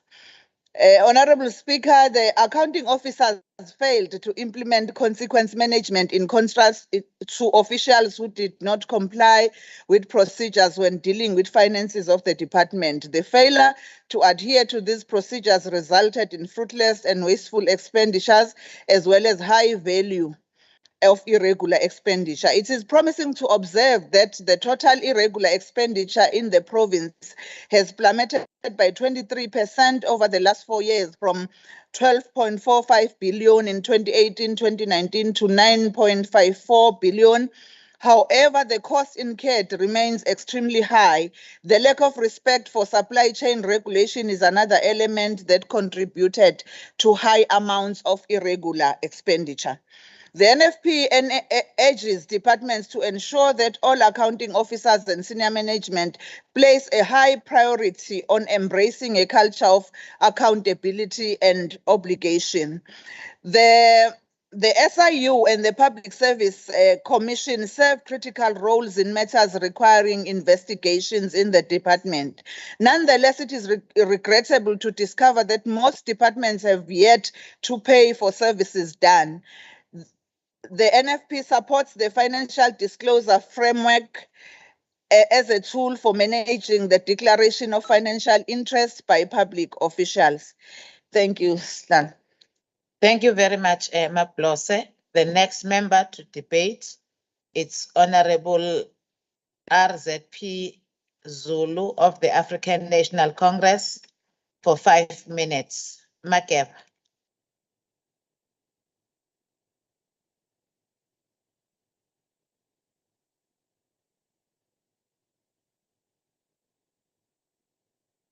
Sibonge sihlalo. Siyabingelela somlomo, sibingelele ozakwethu bonke besishaya umthetho. Honorable Speaker, allow me to start my debate by appreciating and applaud all the departments that have improved in their audit outcomes and call upon all other departments that did not do as expected due to various reasons, which anyusa amasokisi and do the right thing by ensuring they improve their audit outcomes. We must say that we are worried about some of the departments that have regressed. However, we're hoping that they will comply to the consequence management framework, or rather with the resolutions we have taken, which will promote good governance. Honorable Speaker, we pride ourselves with the audit improvements, particularly in the office of the Premier. We applaud it, like strategic and controlled measures that have yield positive results, and we hope that all other departments will follow suit. However, Speaker, votes had vacancies within the information and technology, including auxiliary services. The department clearly indicated status of the process undertaken, that the recruitment commenced. Unfortunately, all posts were put on hold. The committee resolved that the accounting officer must ensure that all vacancies are filled, as Ukongolose cannot compromise on the issue of having unfilled vacancies while we have high number of unemployment rate. One must indicate that there was an underspending of 56.04 million, particularly on the compensation of employees and goods and services. We as the committee provided a clear direction that the department must take and report impacts of the underspending and state whether the amount underspent has been rolled over and will be fully spent. And we expect the accounting officer to do this by the 31st of January 2023. On the arts and culture, on vote 10, it's worth noting and celebrating that the audit outcome of arts and culture improved from a qualified to an unqualified audit opinion.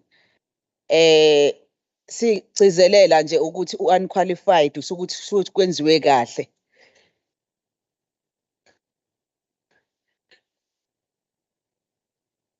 Singa-celebrate u-qualified. Njengakweminye imizi. There were 2 resolutions taken, particularly on irregular expenditure of 66.29 million. The committee clearly instructed and guided the department to conduct an investigation, thereafter provide steps in place, including disciplinary measures, ensure that such does not occur in the near future. There was also issue of breaching the 5 pillars of procurement, to be precise, Section 217 of the Constitution, where assets disposal approved a year end but were not disclosed as a disposal in AFS. This splitting into parts of items of lesser value to avoid competitive bidding processes, procurement of sports equipment and security services.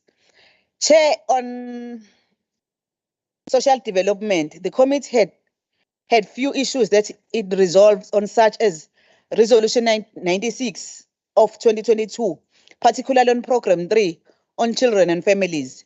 Hence resolved that the accounting officer must report to the committee latest at the end of January on evidence-based assessment on effectiveness of the measures implemented to address the findings and to provide assurance that they will not reoccur in the 2022-2023 financial year.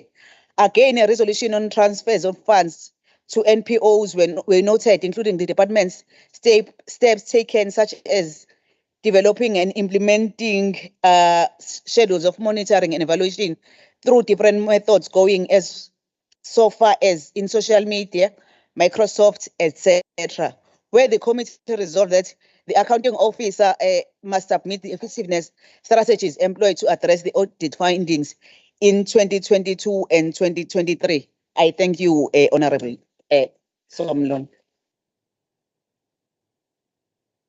The next speaker for 2 minutes on behalf of the ACDP is Honorable S.E. Mangele.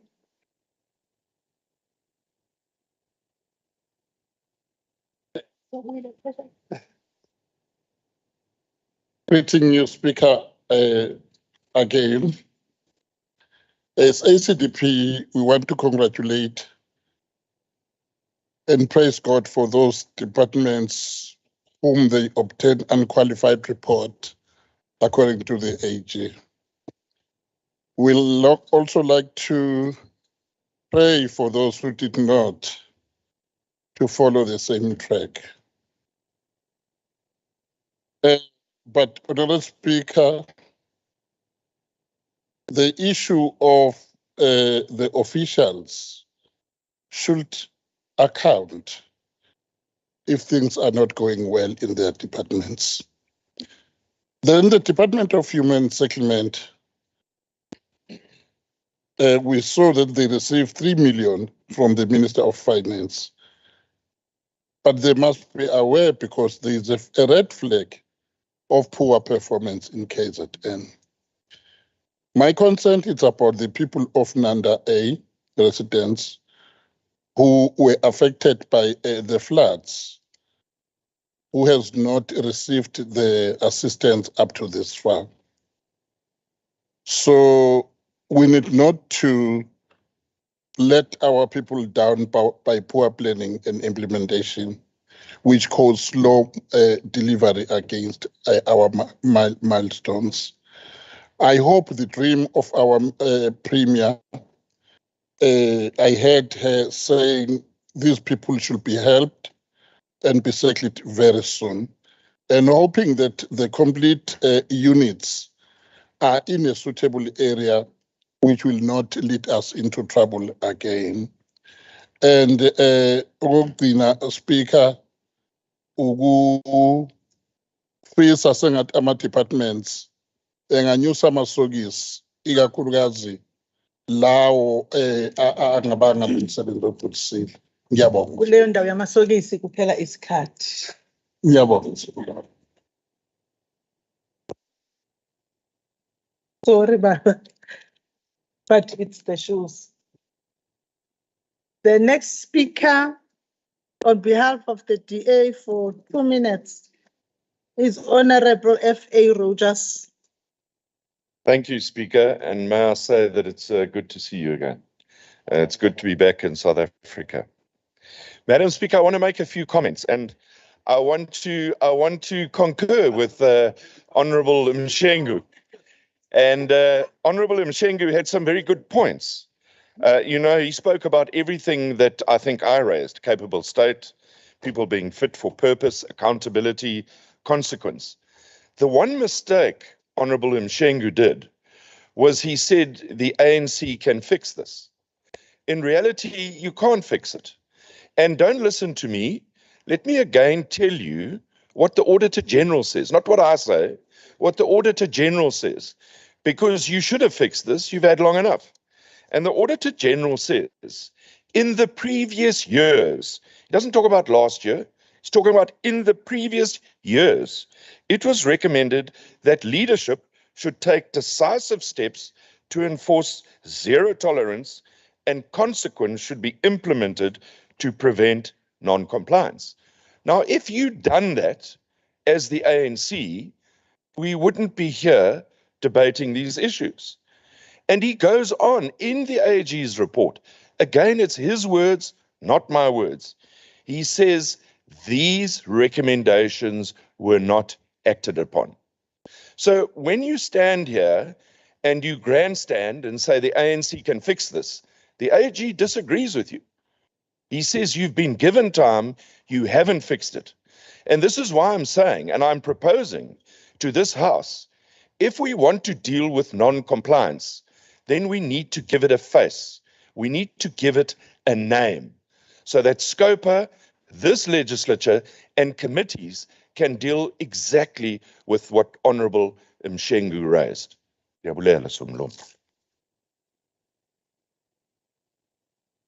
The next member for 7 minutes on behalf of the ANC is the Honorable S. Nkosi, Chairperson of Finance Portfolio Committee.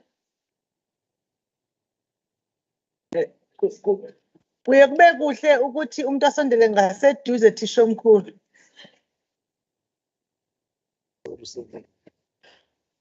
No, I'm very sorry, Somlom. Thank you very much, Honorable Speaker. It gives me a great pleasure to debate the 2021-2022 audit outcomes, where 8 out of 15 government departments and many entities achieved clean audits. This has never happened in KZN since 1994. This is a very good story to tell, as it proves the effectiveness of political and oversight structures in doing their work very well. I want to move to education audit outcome and want to declare that education continues to maintain the positive audit outcome, although it has got matters of emphasis for almost 5 consecutive years. I will touch on issues which rob it of clean audit. These are the black spots which education must attend to. One is the increasing bank overdraft, which is close to $1 billion now. Staff debts, which are above $500 million. Negative audit outcomes of the predetermined objectives, specifically on Program 2. Incurring of the unauthorized expenditure, which stands beyond the 700 million rand, which is caused by the overspending of the vote, irregular expenditure of 26.19 million rand in 2021-22 alone, failure to pay some service providers within 30 days, and the complete absence of consequence management in that department. Honorable Speaker, education is one of the departments slammed with the material irregularities as a result of paying employees who are no longer in the department and the delays in the deductions of pay as you earn, which are due to that SARS. These two irregularities demand investigation, failing which a debt will be raised against the accounting officer. It is painful to state that irregular and unauthorized expenditure are not investigated in education so as to hold the responsible officials to account for incurring it. Failure to do so shuts the door for consequence management. We appeal to oversight committees to put pressure on this department to do what the PFMA demands. Honorable Speaker, I believe that the Department of Community Safety and Liaison has been achieving unqualified audit outcome for almost a decade now. Yeah, since I came here, they've been getting that positive audit outcome, but the problem is one. Oh no, there are two problems in that department. The first one is that the management is very slow in addressing issues that have been raised by the AG. And another problem is that one of accruals that are robbing this department of its due in audit. We note with concern that irregular expenditure remains not condoned in this department. You must know where the problem is. If you are failing to investigate irregular expenditure, no one is going to condone it. That's what the law demands. If you can go to the PFMA, you will find what I'm talking about. Honorable Speaker, it pains me a lot to state that the Department of Transport once again achieved the qualification. Its financial statements were not prepared in the prescribed reporting framework. It identified the material misstatements by the AG for the management to correct, but the management chose not to correct them. The transport infrastructure program was found wanting. Irregular expenditure has skyrocketed in that department as it stands beyond 28.5 billion rand. And its investigation is like the Kilimanjaro mountain. Fruitless and wasteful expenditure is beyond the 3.6 million rand, which is arising out of the unpaid overdue accounts. That's a major problem. And the unauthorized expenditure beyond the 3 million rand as well is incurred as a result of overspending of the vote. This department was not collecting money from traffic fines. That's what it doesn't do.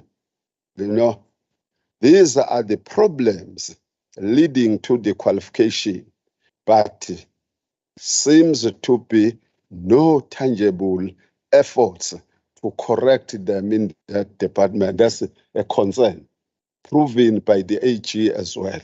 So we cannot throw our hands in the air, but what we have to do, we must face these challenges head on. If there is a need of the heads to roll by those officials who are paid to do so, let it be. We must all be concerned about the repeat findings of the audits, And we also have to be very much concerned about the incurring of the unauthorized expenditure, which we fought in the past and defeated, but is coming back.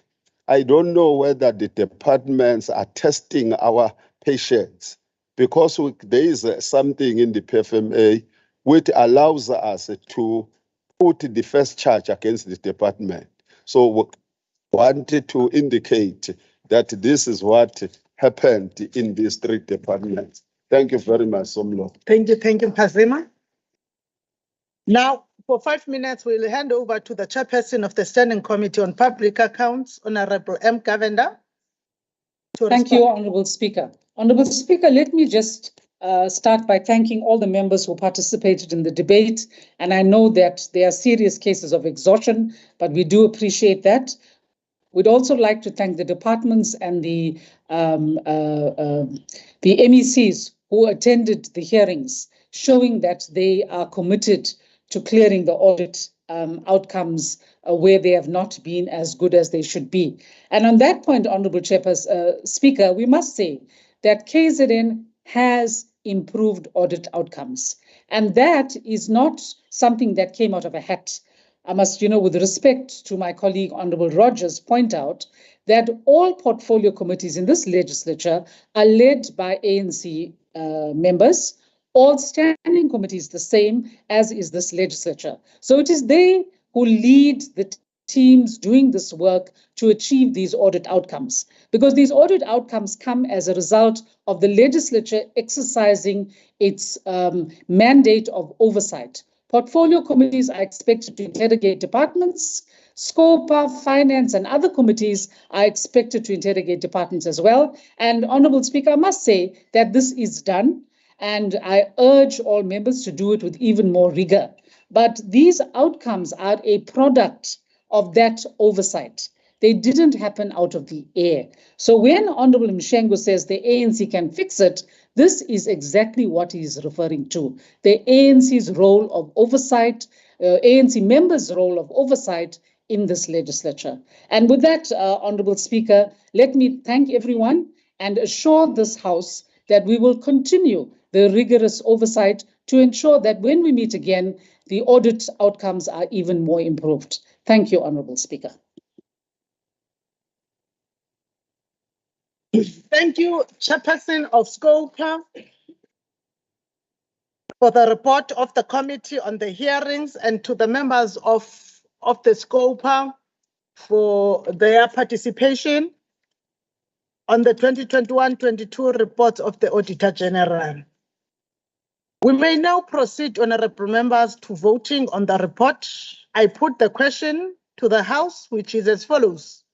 The House agrees to adopt the report of the Standing Committee on Public Accounts on the hearings on the 21-22 reports of Auditor General. I will now go party by party to obtain the vote and thereafter check if any member wishes to record an individual vote. I will start with the IFP. Peggy, the Honorable Premier, Honorable MECs, Secretary to the Legislature, the Honorable Leader of the Official Opposition, Inkatha Freedom Party supports. DA? Thank you, Madam Speaker. The only effective opposition in the House, the DA, supports. EFF?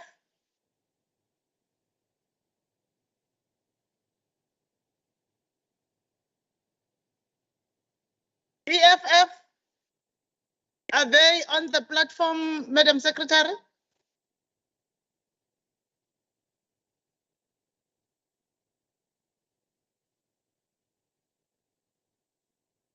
They are not on the platform.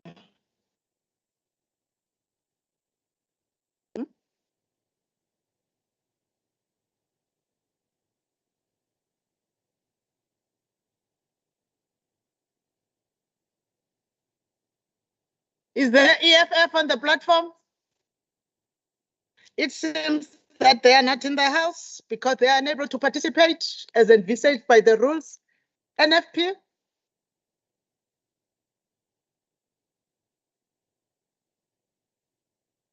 Honorable Speaker, honorable members, the NFP will support that the SCOPA report be adopted. Thank you. The MF had put in an apology. ACDP, Madam Speaker, ACDP also support. imake honorable Manqele akayivale enzela uba uzovela lana ukuthi sekukhuluma wena. Yes. Now, SE Manqele, Madam Speaker, as ACDP, we do support the report. ATM, the ATM is not in the house. They've tabled an apology. The African National Congress. Thank you, our Speaker. The ANC supports the report. Members, I have the votes of all parties. Is there any member who wishes to express an individual vote that is different from their party vote or to abstain? Is there any secretary on the platform? If there is none, secretary, can I please ask for the tally of the votes, please? Thank you, Madam Speaker. Those in favor, 65. Those against, no. Abstentions, no. Honorable members, I therefore formally declare the result of the vote as follows. In favor, 65, against, nil, abstentions, nil. The ayes have it. The ayes have it. That then concludes voting on the SCOPA report on hearings on the 2021-2022 reports of the Auditor General and brings to the end that item of the order paper. Honorable members, we now move to the next item and we welcome the guests that have joined us on the public gallery in terms of the public participation. We are now going to 8.5, tabling of the KwaZulu-Natal Adjustments Appropriation Bill 2022. I therefore call upon the Acting MEC for Finance, the Honorable B.N. Sithole Muloi.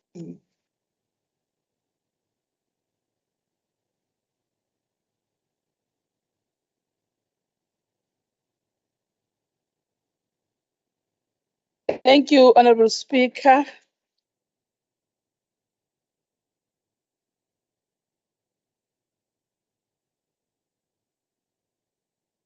Honorable Speaker, Honorable Voice, Deputy Speaker, Honorable Mthembu, Honorable Premier, Honorable Dube, Leader of Government Business, Honorable Esduma, Executive Council members, Honorable members of the Legislature, the Provincial Treasury Management led by HOD, Ms. Kutsi, Head of Departments, Chief Financial Officers, business, academic, religious and community leaders, traditional leaders, members of the media, comrades and friends, ladies and gentlemen.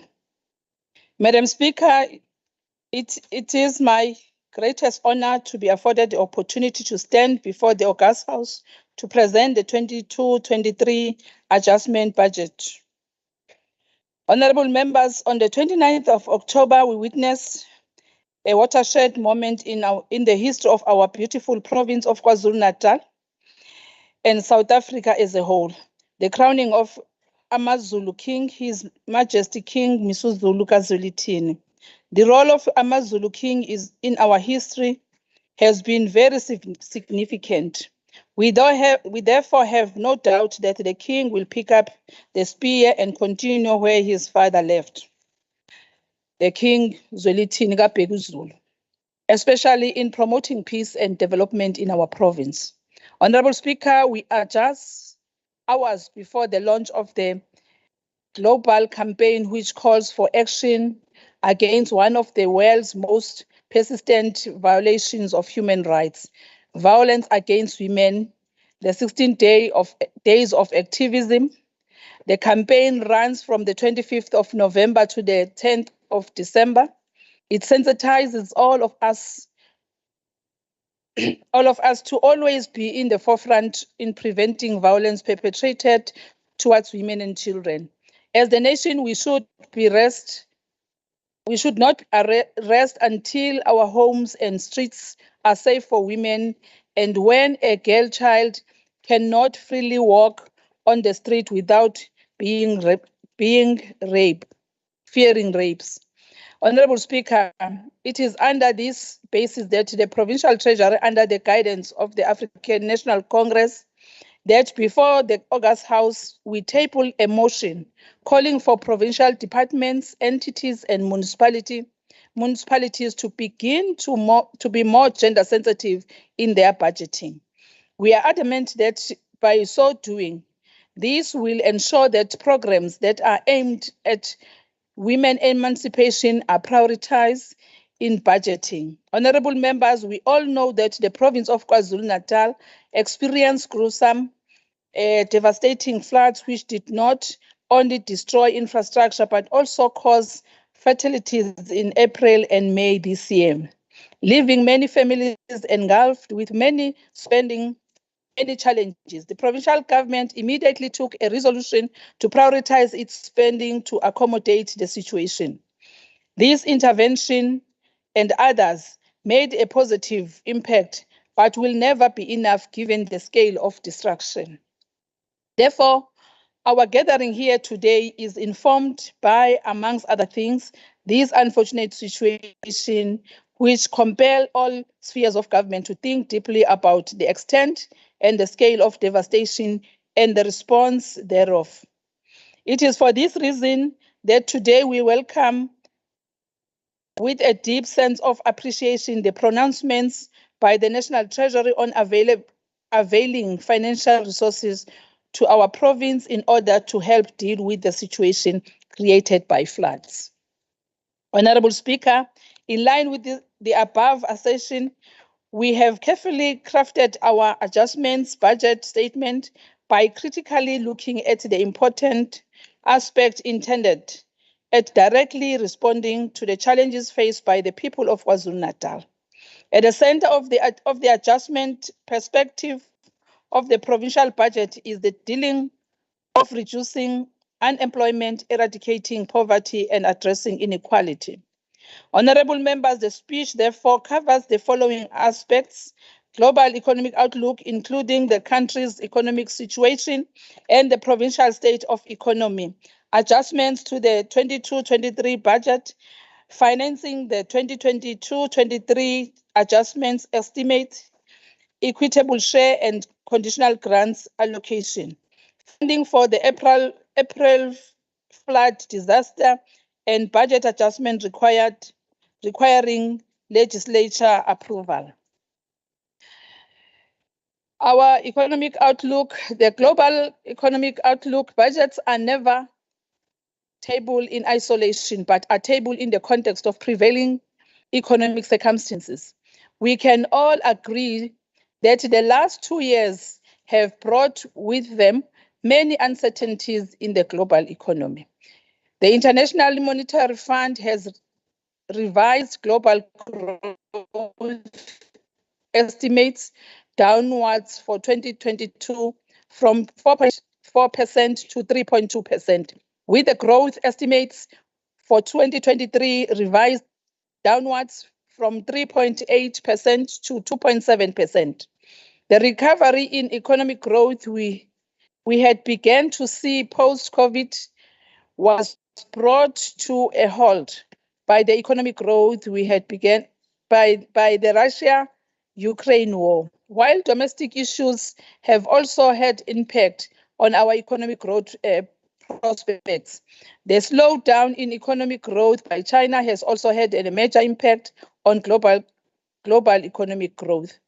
Prospect with China anticipated to grow by only 3.1% compared to the projected 8.1%. The increase in inflation across the globe has had a negative impact, leading to higher borrowing costs, but also making access to borrowing and capital by governments more difficult and expensive. South Africa has a structural growth challenge. Load shedding continues to impact on our growth, having worsened during the year in comparison to the previous year. Added to this is that the impact on inflation on household is detrimental, which influence expenditure and direct on gross domestic expenditure. These structural challenges were intensified by the global economic slowdown, the high energy and food prices, as well as the devastating floods that hit this province in April and May this year. While we were beginning to show some form of economic recovery at the beginning of 2022, the floods, the load shedding, and so forth disrupted this recovery. Domestically, the country has revised its real GDP growth downward to 1.9%, while the estimates were at 2.1% when the main budget was set. Over the next 3 years, South Africa's economy is expected to grow by 1.6%. However, high growth is needed to achieve our developmental goals, particularly in respect to job creation. In terms of fiscal policy, it is important that we stay the course.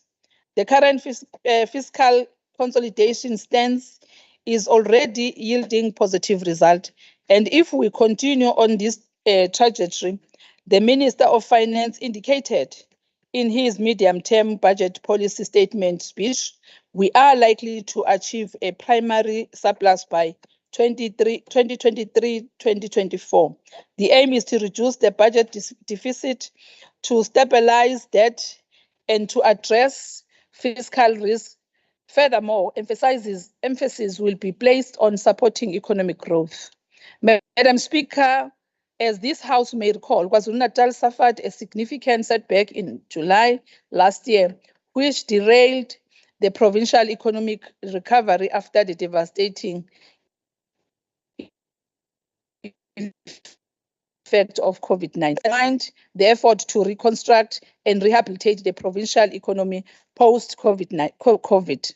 As a result, the provincial economy showed a below potential recovery as estimated 3.8% in 2021, following a substantial recession of 6.3% in 2020 year. The catastrophic flooding in April and May this year exacerbated the situation by causing extensive economic and social infrastructure damage. Given this backdrop, the provincial economy is expected to grow by 1.9% and 1.3% in 2022 and 2023, respectively. Section 39 of the Public Finance Management Act, PFMA, stipulates the circumstances under which the province may table an adjustment budget, while Treasury Regulation 6.6.3 requires province to table such adjustments budget within 30 days of the national adjustment budget being tabled. The provincial 2022-23 adjustments budget is thus being tabled today after the National Adjustment Appropriations was tabled in Parliament on the 26th of October 2022.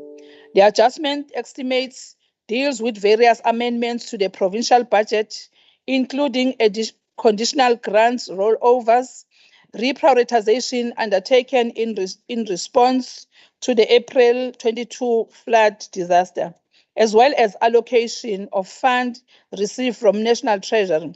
We also formalized the suspension of any fund between votes based on requests made by the respective votes.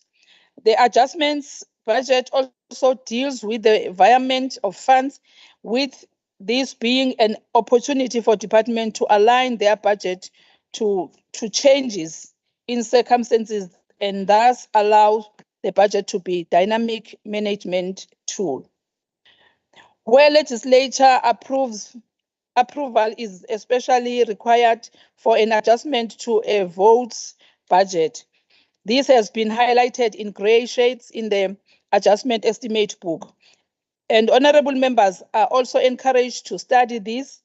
A summary of this is also provided in explanatory memorandum distributed with the budget documentation today.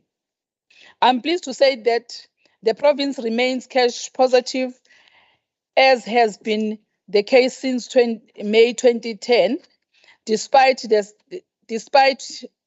there being significant in-year budget pressures, largely as a result of the severe budget cuts this province has seen.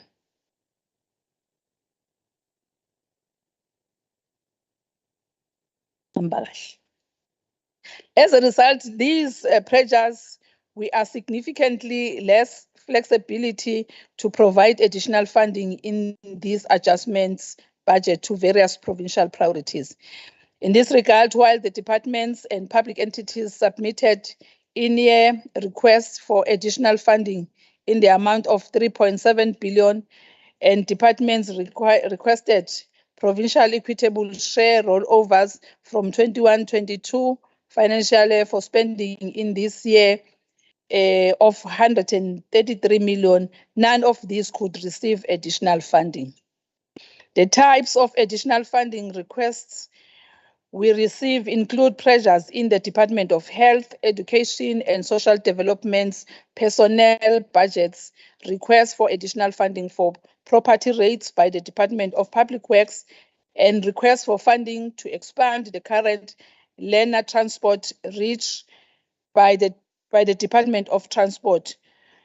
No name, but to name the few. There were also a few policy pronouncements made by the state of in the State of the Province address, which require additional funding that could not be accommodated in the year. I will explain shortly why there were no funds to allocate towards these requests, including the inability to allocate funding for the constituents reserve that has been budgeted for. And Table 1 is attached. Table 1 is attached as an annexure in the documents that we have to this address also, and provide the adjustment being made to today in tabular form. This table takes in account the funding available to the province and how it is being allocated.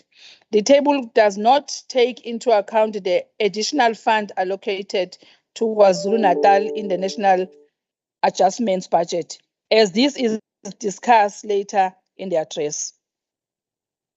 Line 1 to line 9 of Table 1 explain the 21-22 adjusted budget was underspent by 23.4 million, and the provincial own reserve budget was under collected by 75.7 million. These, together with the remaining budgeted surplus of 100 million in 21-22 and few technical adjustments, saw the province ending the 21-22 financial year with an audited surplus of just under 46 million, as shown in line 10. This minor positive net financial position then had to be used to fund the conditional grant rollovers and surrenders, as well as deal with the few unavoidable provincial commitment. I will now explain what is funded by provincial cash resources. Unspent conditional grant funding has to be returned to the national fiscus unless approved for rollover, according to Section 22 of the Division of Revenue Act. Line 11 provides for a conditional grant rollover. National Treasury approves these, but the province has to ensure that these rollovers are included in the adjustments estimates. As the funds are not returned to the national fiscus, these are treated as provincial rollovers and must thus be funded from the net financial position. 3 grants were approved for rollovers by National Treasury, with the aggregate approved rollover amounting to 113.7 million. National School Nutrition Program under Vote 5 Education underspent by 53.9 million and the full amount was approved for rollover. It is important to note that this vote overspent its budget by 338.4 million in aggregate. This means that the NSNP grant rollover is not being financed by the department's underspending, but from the positive net financial position and from the 2022 to 2023 contingent fund. The Early Childhood Development Grant under Vote 13 Social Development underspent by 82.4 million with 38.8 million approved for rollover, and the balance had to be surrendered from the National Revenue Fund. As with education, the rollover and surrender of fund exceed the amount that the department underspent by, which is 59.6 million. And this means that part of the rollover and surrender of fund is being financed from the positive net financial position and from the 22-23 contingent fund reserve. Due to the ECD function being shifted from education to education from the current year, the rollover is allocated to Vote 5, which is education. The Community Library Services grant under Vote 10 Sports, Arts and Culture underspent by 21 million and the full amount was approved for rollover. As this vote underspent by their budget by 120.5 million, the rollover is funded by the department's underspending. Line 12 indicates in the table that I've indicates that a total of 44.1 million has to be returned to National Treasury, to National Revenue Fund in terms of various unspent grant when National Treasury did not approve for these funds to be rolled over. These funds were not approved for rollover by National Treasury because they were either being requested for rollover for a second time. This is in, or these funds were not committed. These grants are the Comprehensive Agricultural Support Program CASP grant under Vote 3 Agriculture and Rural Development was underspent by 326,000 and this was not approved for rollover for the funds had already been rolled over in 2021 to 21-22 and National Treasury did not approve the rollover for the second year. Litsima project grant under Vote 3 Agriculture and Rural Development was underspent by 354,000 and this was not approved for rollover as the fund had already been rolled over from 2021 to 2022 and National Treasury did not approve the rollover for the second year. The ECD grant under Vote 13 Social Development was underspent by 82.4 million, while 38.8 million was approved for rollover. 43.5 million was not approved as these funds were previously rolled over and were also not committed. Provincial equitable share rollovers and provincial commitment. Once the conditional grant rollovers and surrenders were dealt with, the net financial position was in deficit by 111.9 million. This meant that there were no funds available to fund any of the provincial equitable share rollovers request. Having said this, in line 14 shows an allocation of the provincial legislature, the Financial Management of Parliament and Provincial Legislature Act determines that the provincial legislature automatically retains any unspent operational fund from the previous year before without having to apply for a rollover, unlike provincial departments. The provincial legislature underspent their operational budget by 85.2 million, and this full amount therefore has to be provided for. Line 16 shows that vote 2, provincial legislature receives 10.9 million as follows. 5.8 is allocated being owned revenue that was over collected in 21-22.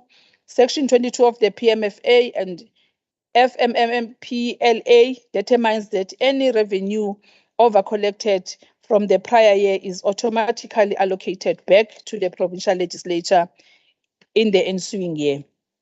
5.2 million is allocated to the legislature, being fund required to fund the statutory allocation relating to the members' remuneration. This relates to the increase provided for MPLs in year, which were backdated to April 2021, as well as to provide for exit package for MPLs who have exited the legislature. The statutory allocation is a direct charge on the revenue fund and must therefore be funded. Line 18 shows that the provincial net financial position is in deficit by 213.9 million once these commitments have been funded. This House will recall that the province budgeted for a contingent reserve of 350 million when the 22-23 main budget was set.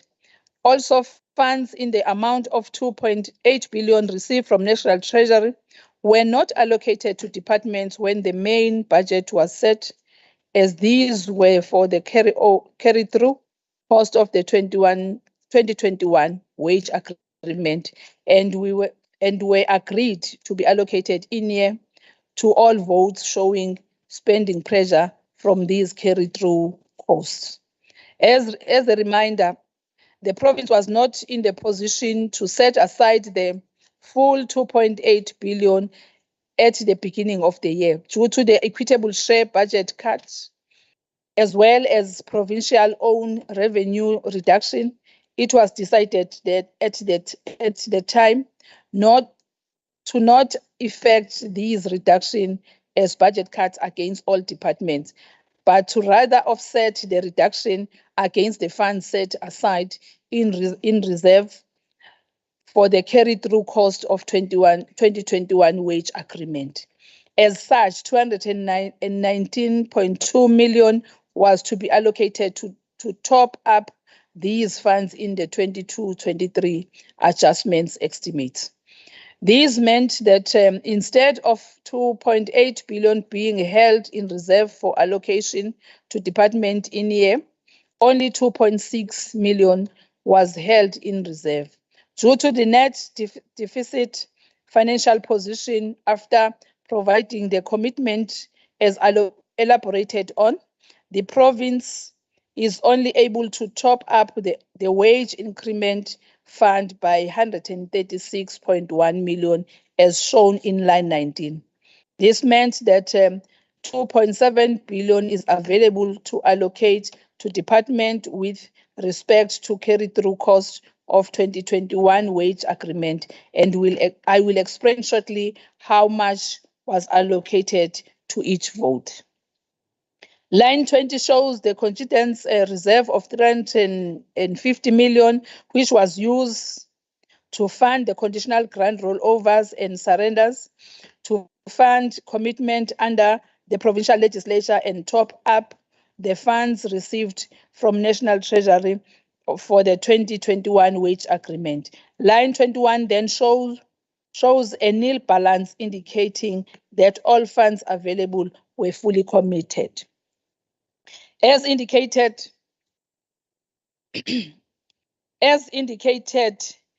province has 2.7 billion to allocate to departments with respect to the carry-through cost of 2021 wage agreement. These funds were received from National Treasury when the 2022-23 main budget was set and are allocated to various votes in this adjustments budget. Provincial Treasury calculated the carry-through cost of 2021 wage agreement while also requesting the Office of the Premier to extract the information from PESA. Each department was also engaged with to provide their input on what the carry-through cost of 2021 wage agreement will cost them in 2022-23, while also indicating whether this pressure will be offset by savings from the vacant post. Each department was also requested to indicate whether they can absorb the cost from within their budget or whether they needed additional funding. 8 departments indicated they need additional funding for this, whilst the other 6 will be able to absorb the cost from within their budgets due to savings from vacancies. Funds were thus allocated to the following votes. Vote 2, Provincial Legislature received 3.7 million. Vote 3, Agriculture and Rural Development receives 34.2 million. Vote 5, Education received 1.6 billion. Vote 7, Health received 1.1 billion.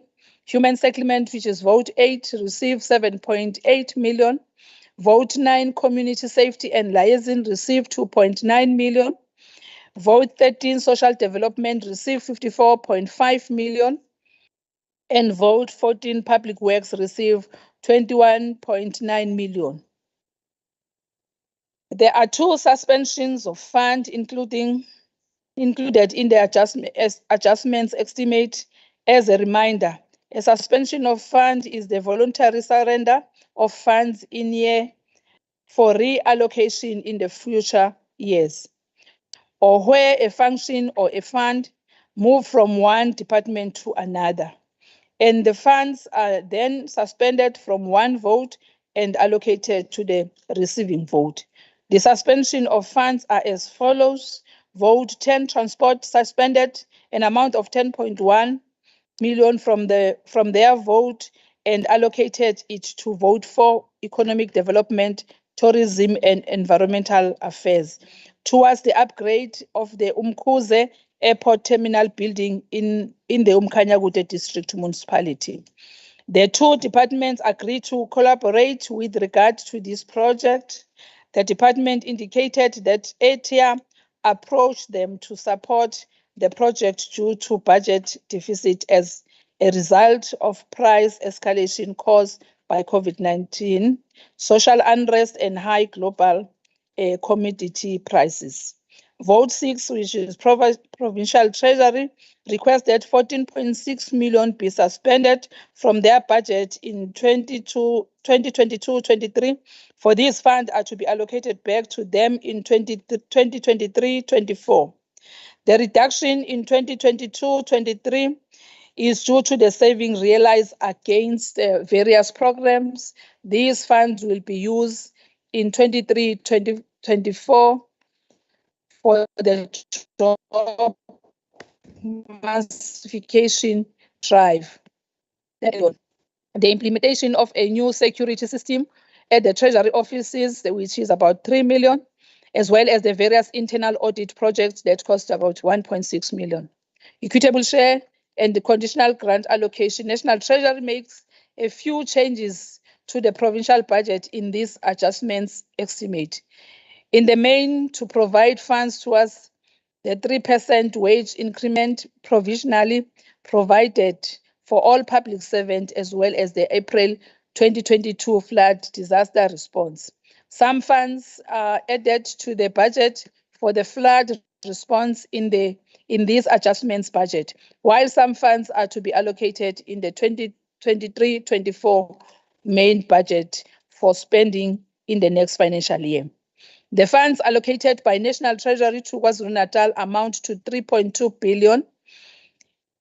In this regard, 2.2 billion is added to the provincial equitable share and 1 billion is added to the conditional grant allocation.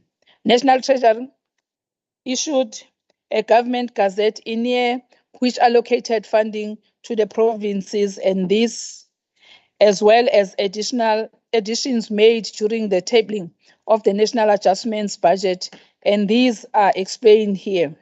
Funding allocated for 3% wage increment. National Treasury allocated 2.1 billion to the province for the provisional 3% increase in salary for all levels of employees, in line with the pronouncement made by the Minister of Finance in the MTBPS speech.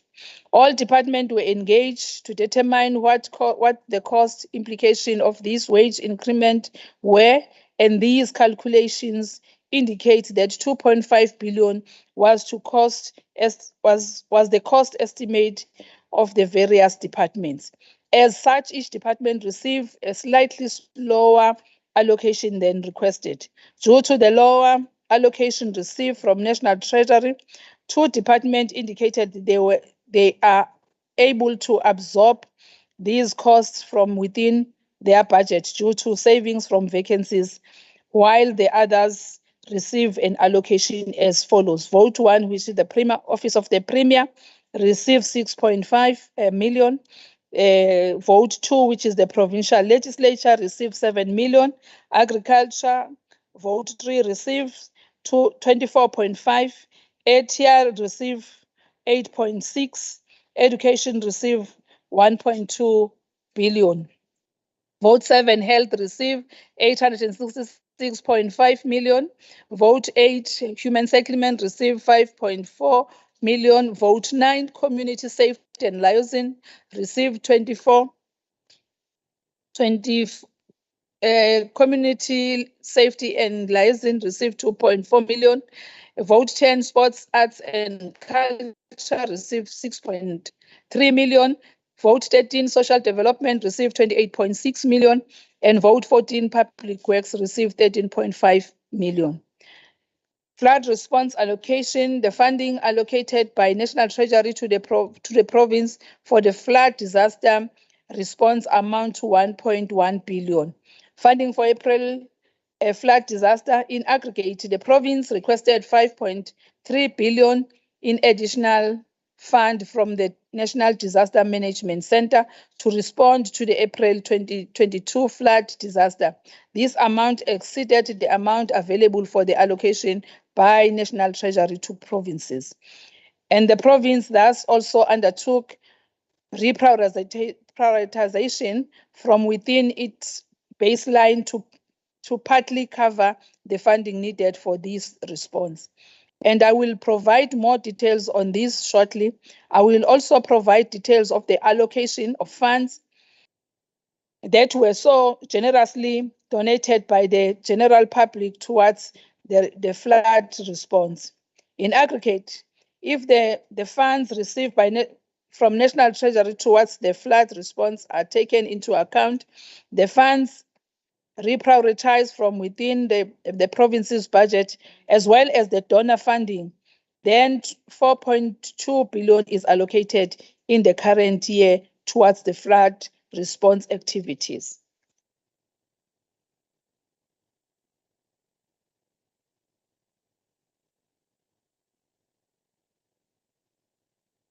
Funds received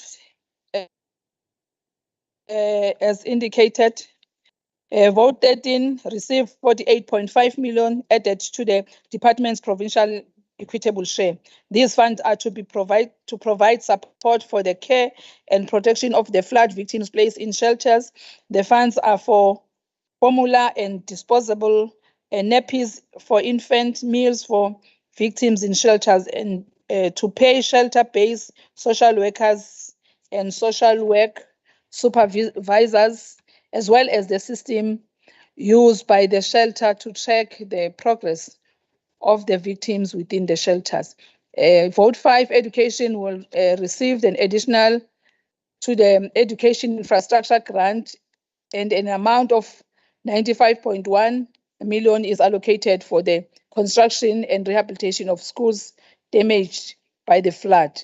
Vote 12, which is transport, received 589.3 million towards provincial roads maintenance grant for the repair of the provincial roads damaged by floods. The Government Gazette number 41197 was issued on the 5th of August 2022. This gazette allocated 325.8 million to the province, specifically to the Provincial Emergency Housing Grant under Vote 8 Human Settlement. The allocation was to provide funding towards the April 2022 flood disaster response and was for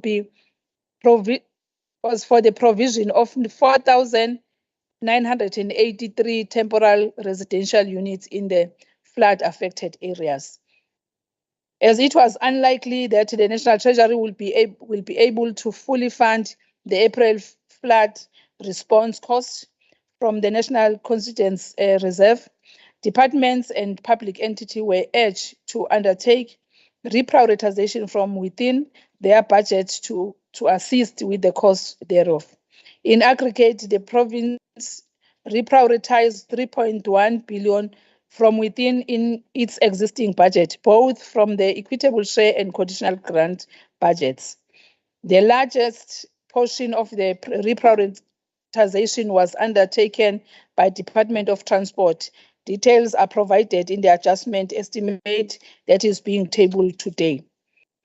As I indicated earlier, beside the allocation of from the National Treasury towards the flood disaster and the reprioritization done from within our budgets, society as a whole pulled together to help those in need. From the ordinary person on the street to corporate organization to faith-based organization and non-governmental organization, the assistance given was nothing less than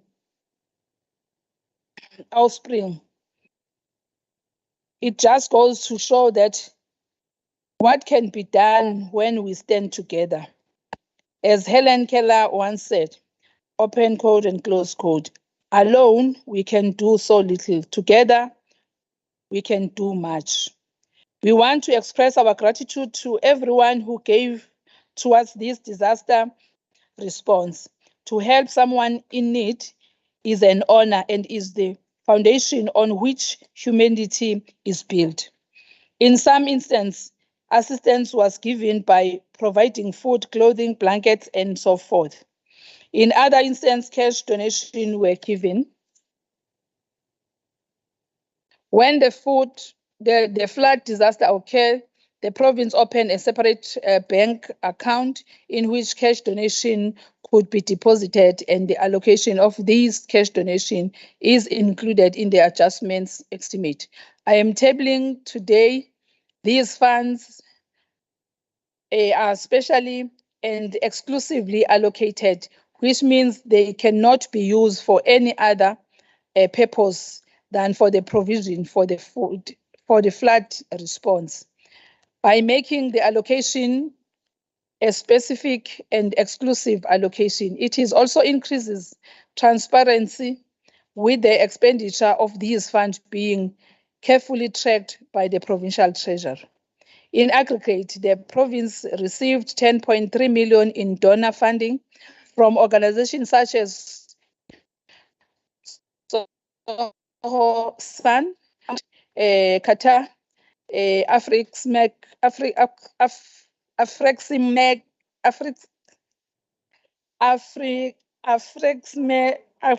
Bank, the African Union, and various other anonymous donors. Some of the donors were specific as to what purpose they want the funds to be allocated for, while others indicated it was for the flood response generally. These allocations were made as follows. 3 million was allocated to Vote 5 education and was allocated specifically for the repair and renovation of 4 specifically mentioned schools with this fund received from Tsohosan. 100,000 was allocated to Vote 7, which is health, received from Dr. Nondumiso Mzizana. These funds were allocated specifically for health to use in terms of their disaster response. 2.6 million was allocated to Vote 1, which is the Office of the Premier, being the funds received from AU. These funds were allocated for further support to the victims of flood disaster.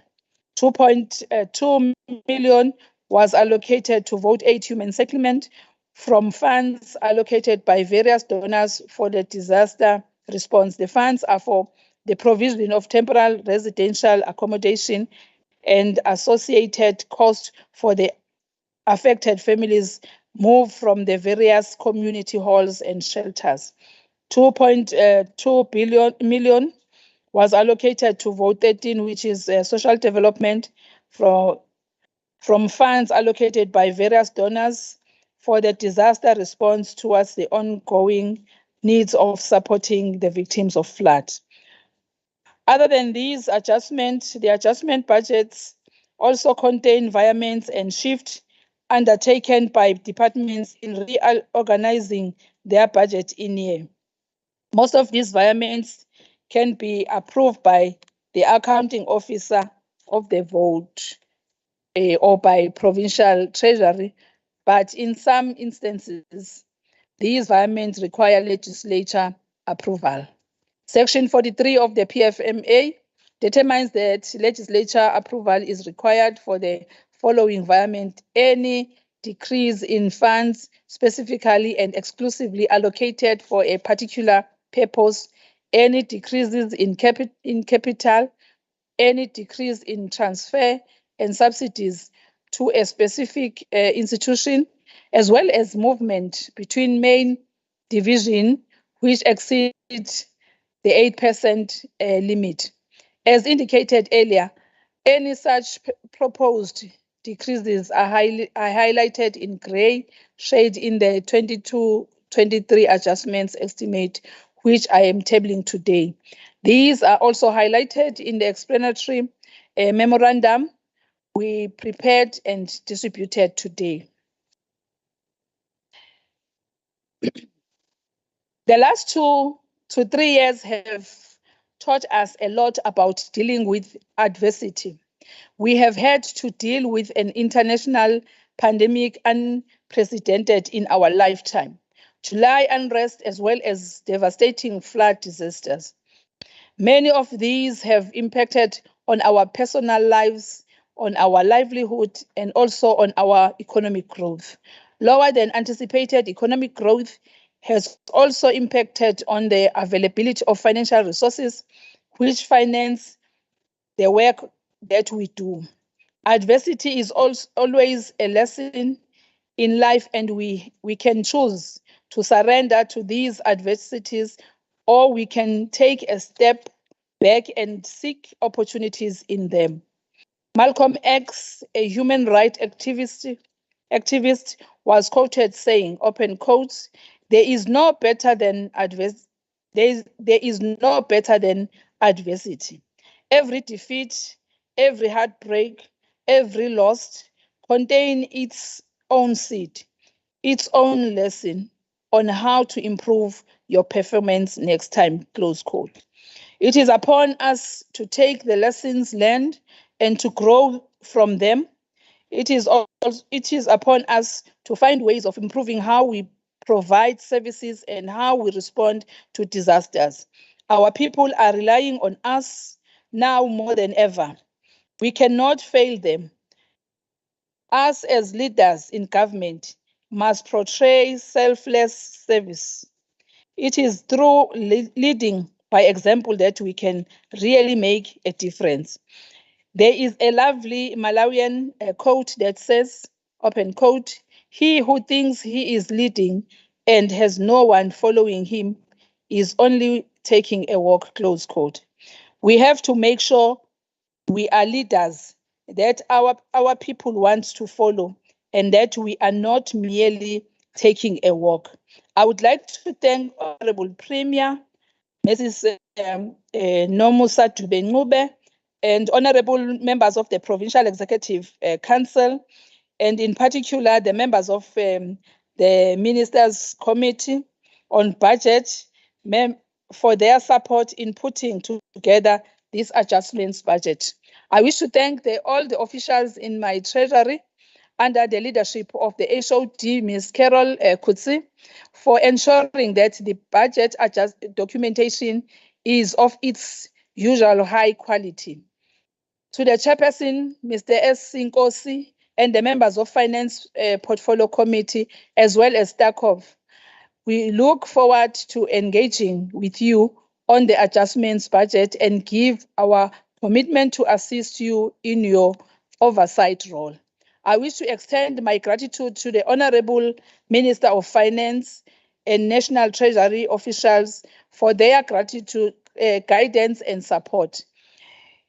It is my honor to formally table the adjustments appropriation bill 2022 for the province of KwaZulu-Natal for consideration in this house to be read with adjustment estimate of provincial revenue and expenditure. I trust that the debate and the vote on this bill will be constructive and fruitful. I thank you all.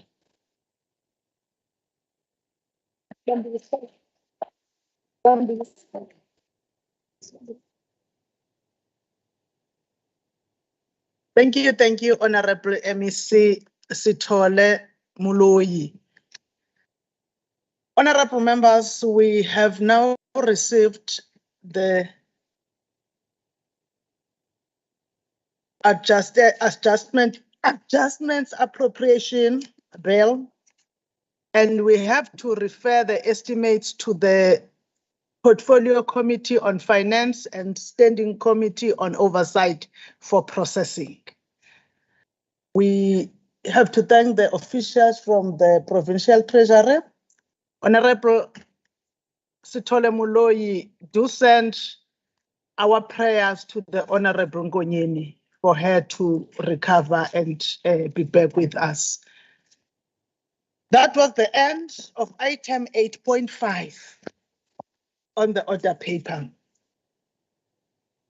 We take this opportunity, honorable members, to kindly remind you that there will be a virtual briefing by the Finance and Fiscal Commission at 1600 hours today.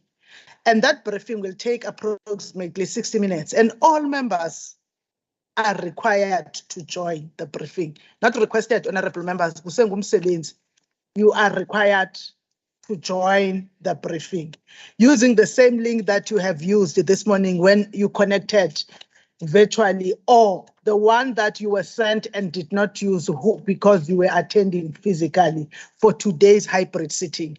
It will be that link. We take this opportunity then to thank all of you, our guests there at the public gallery.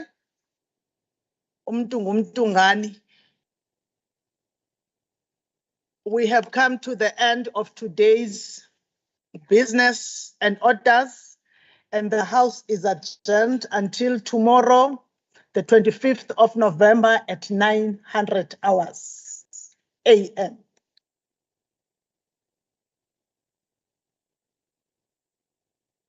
Madam Speaker.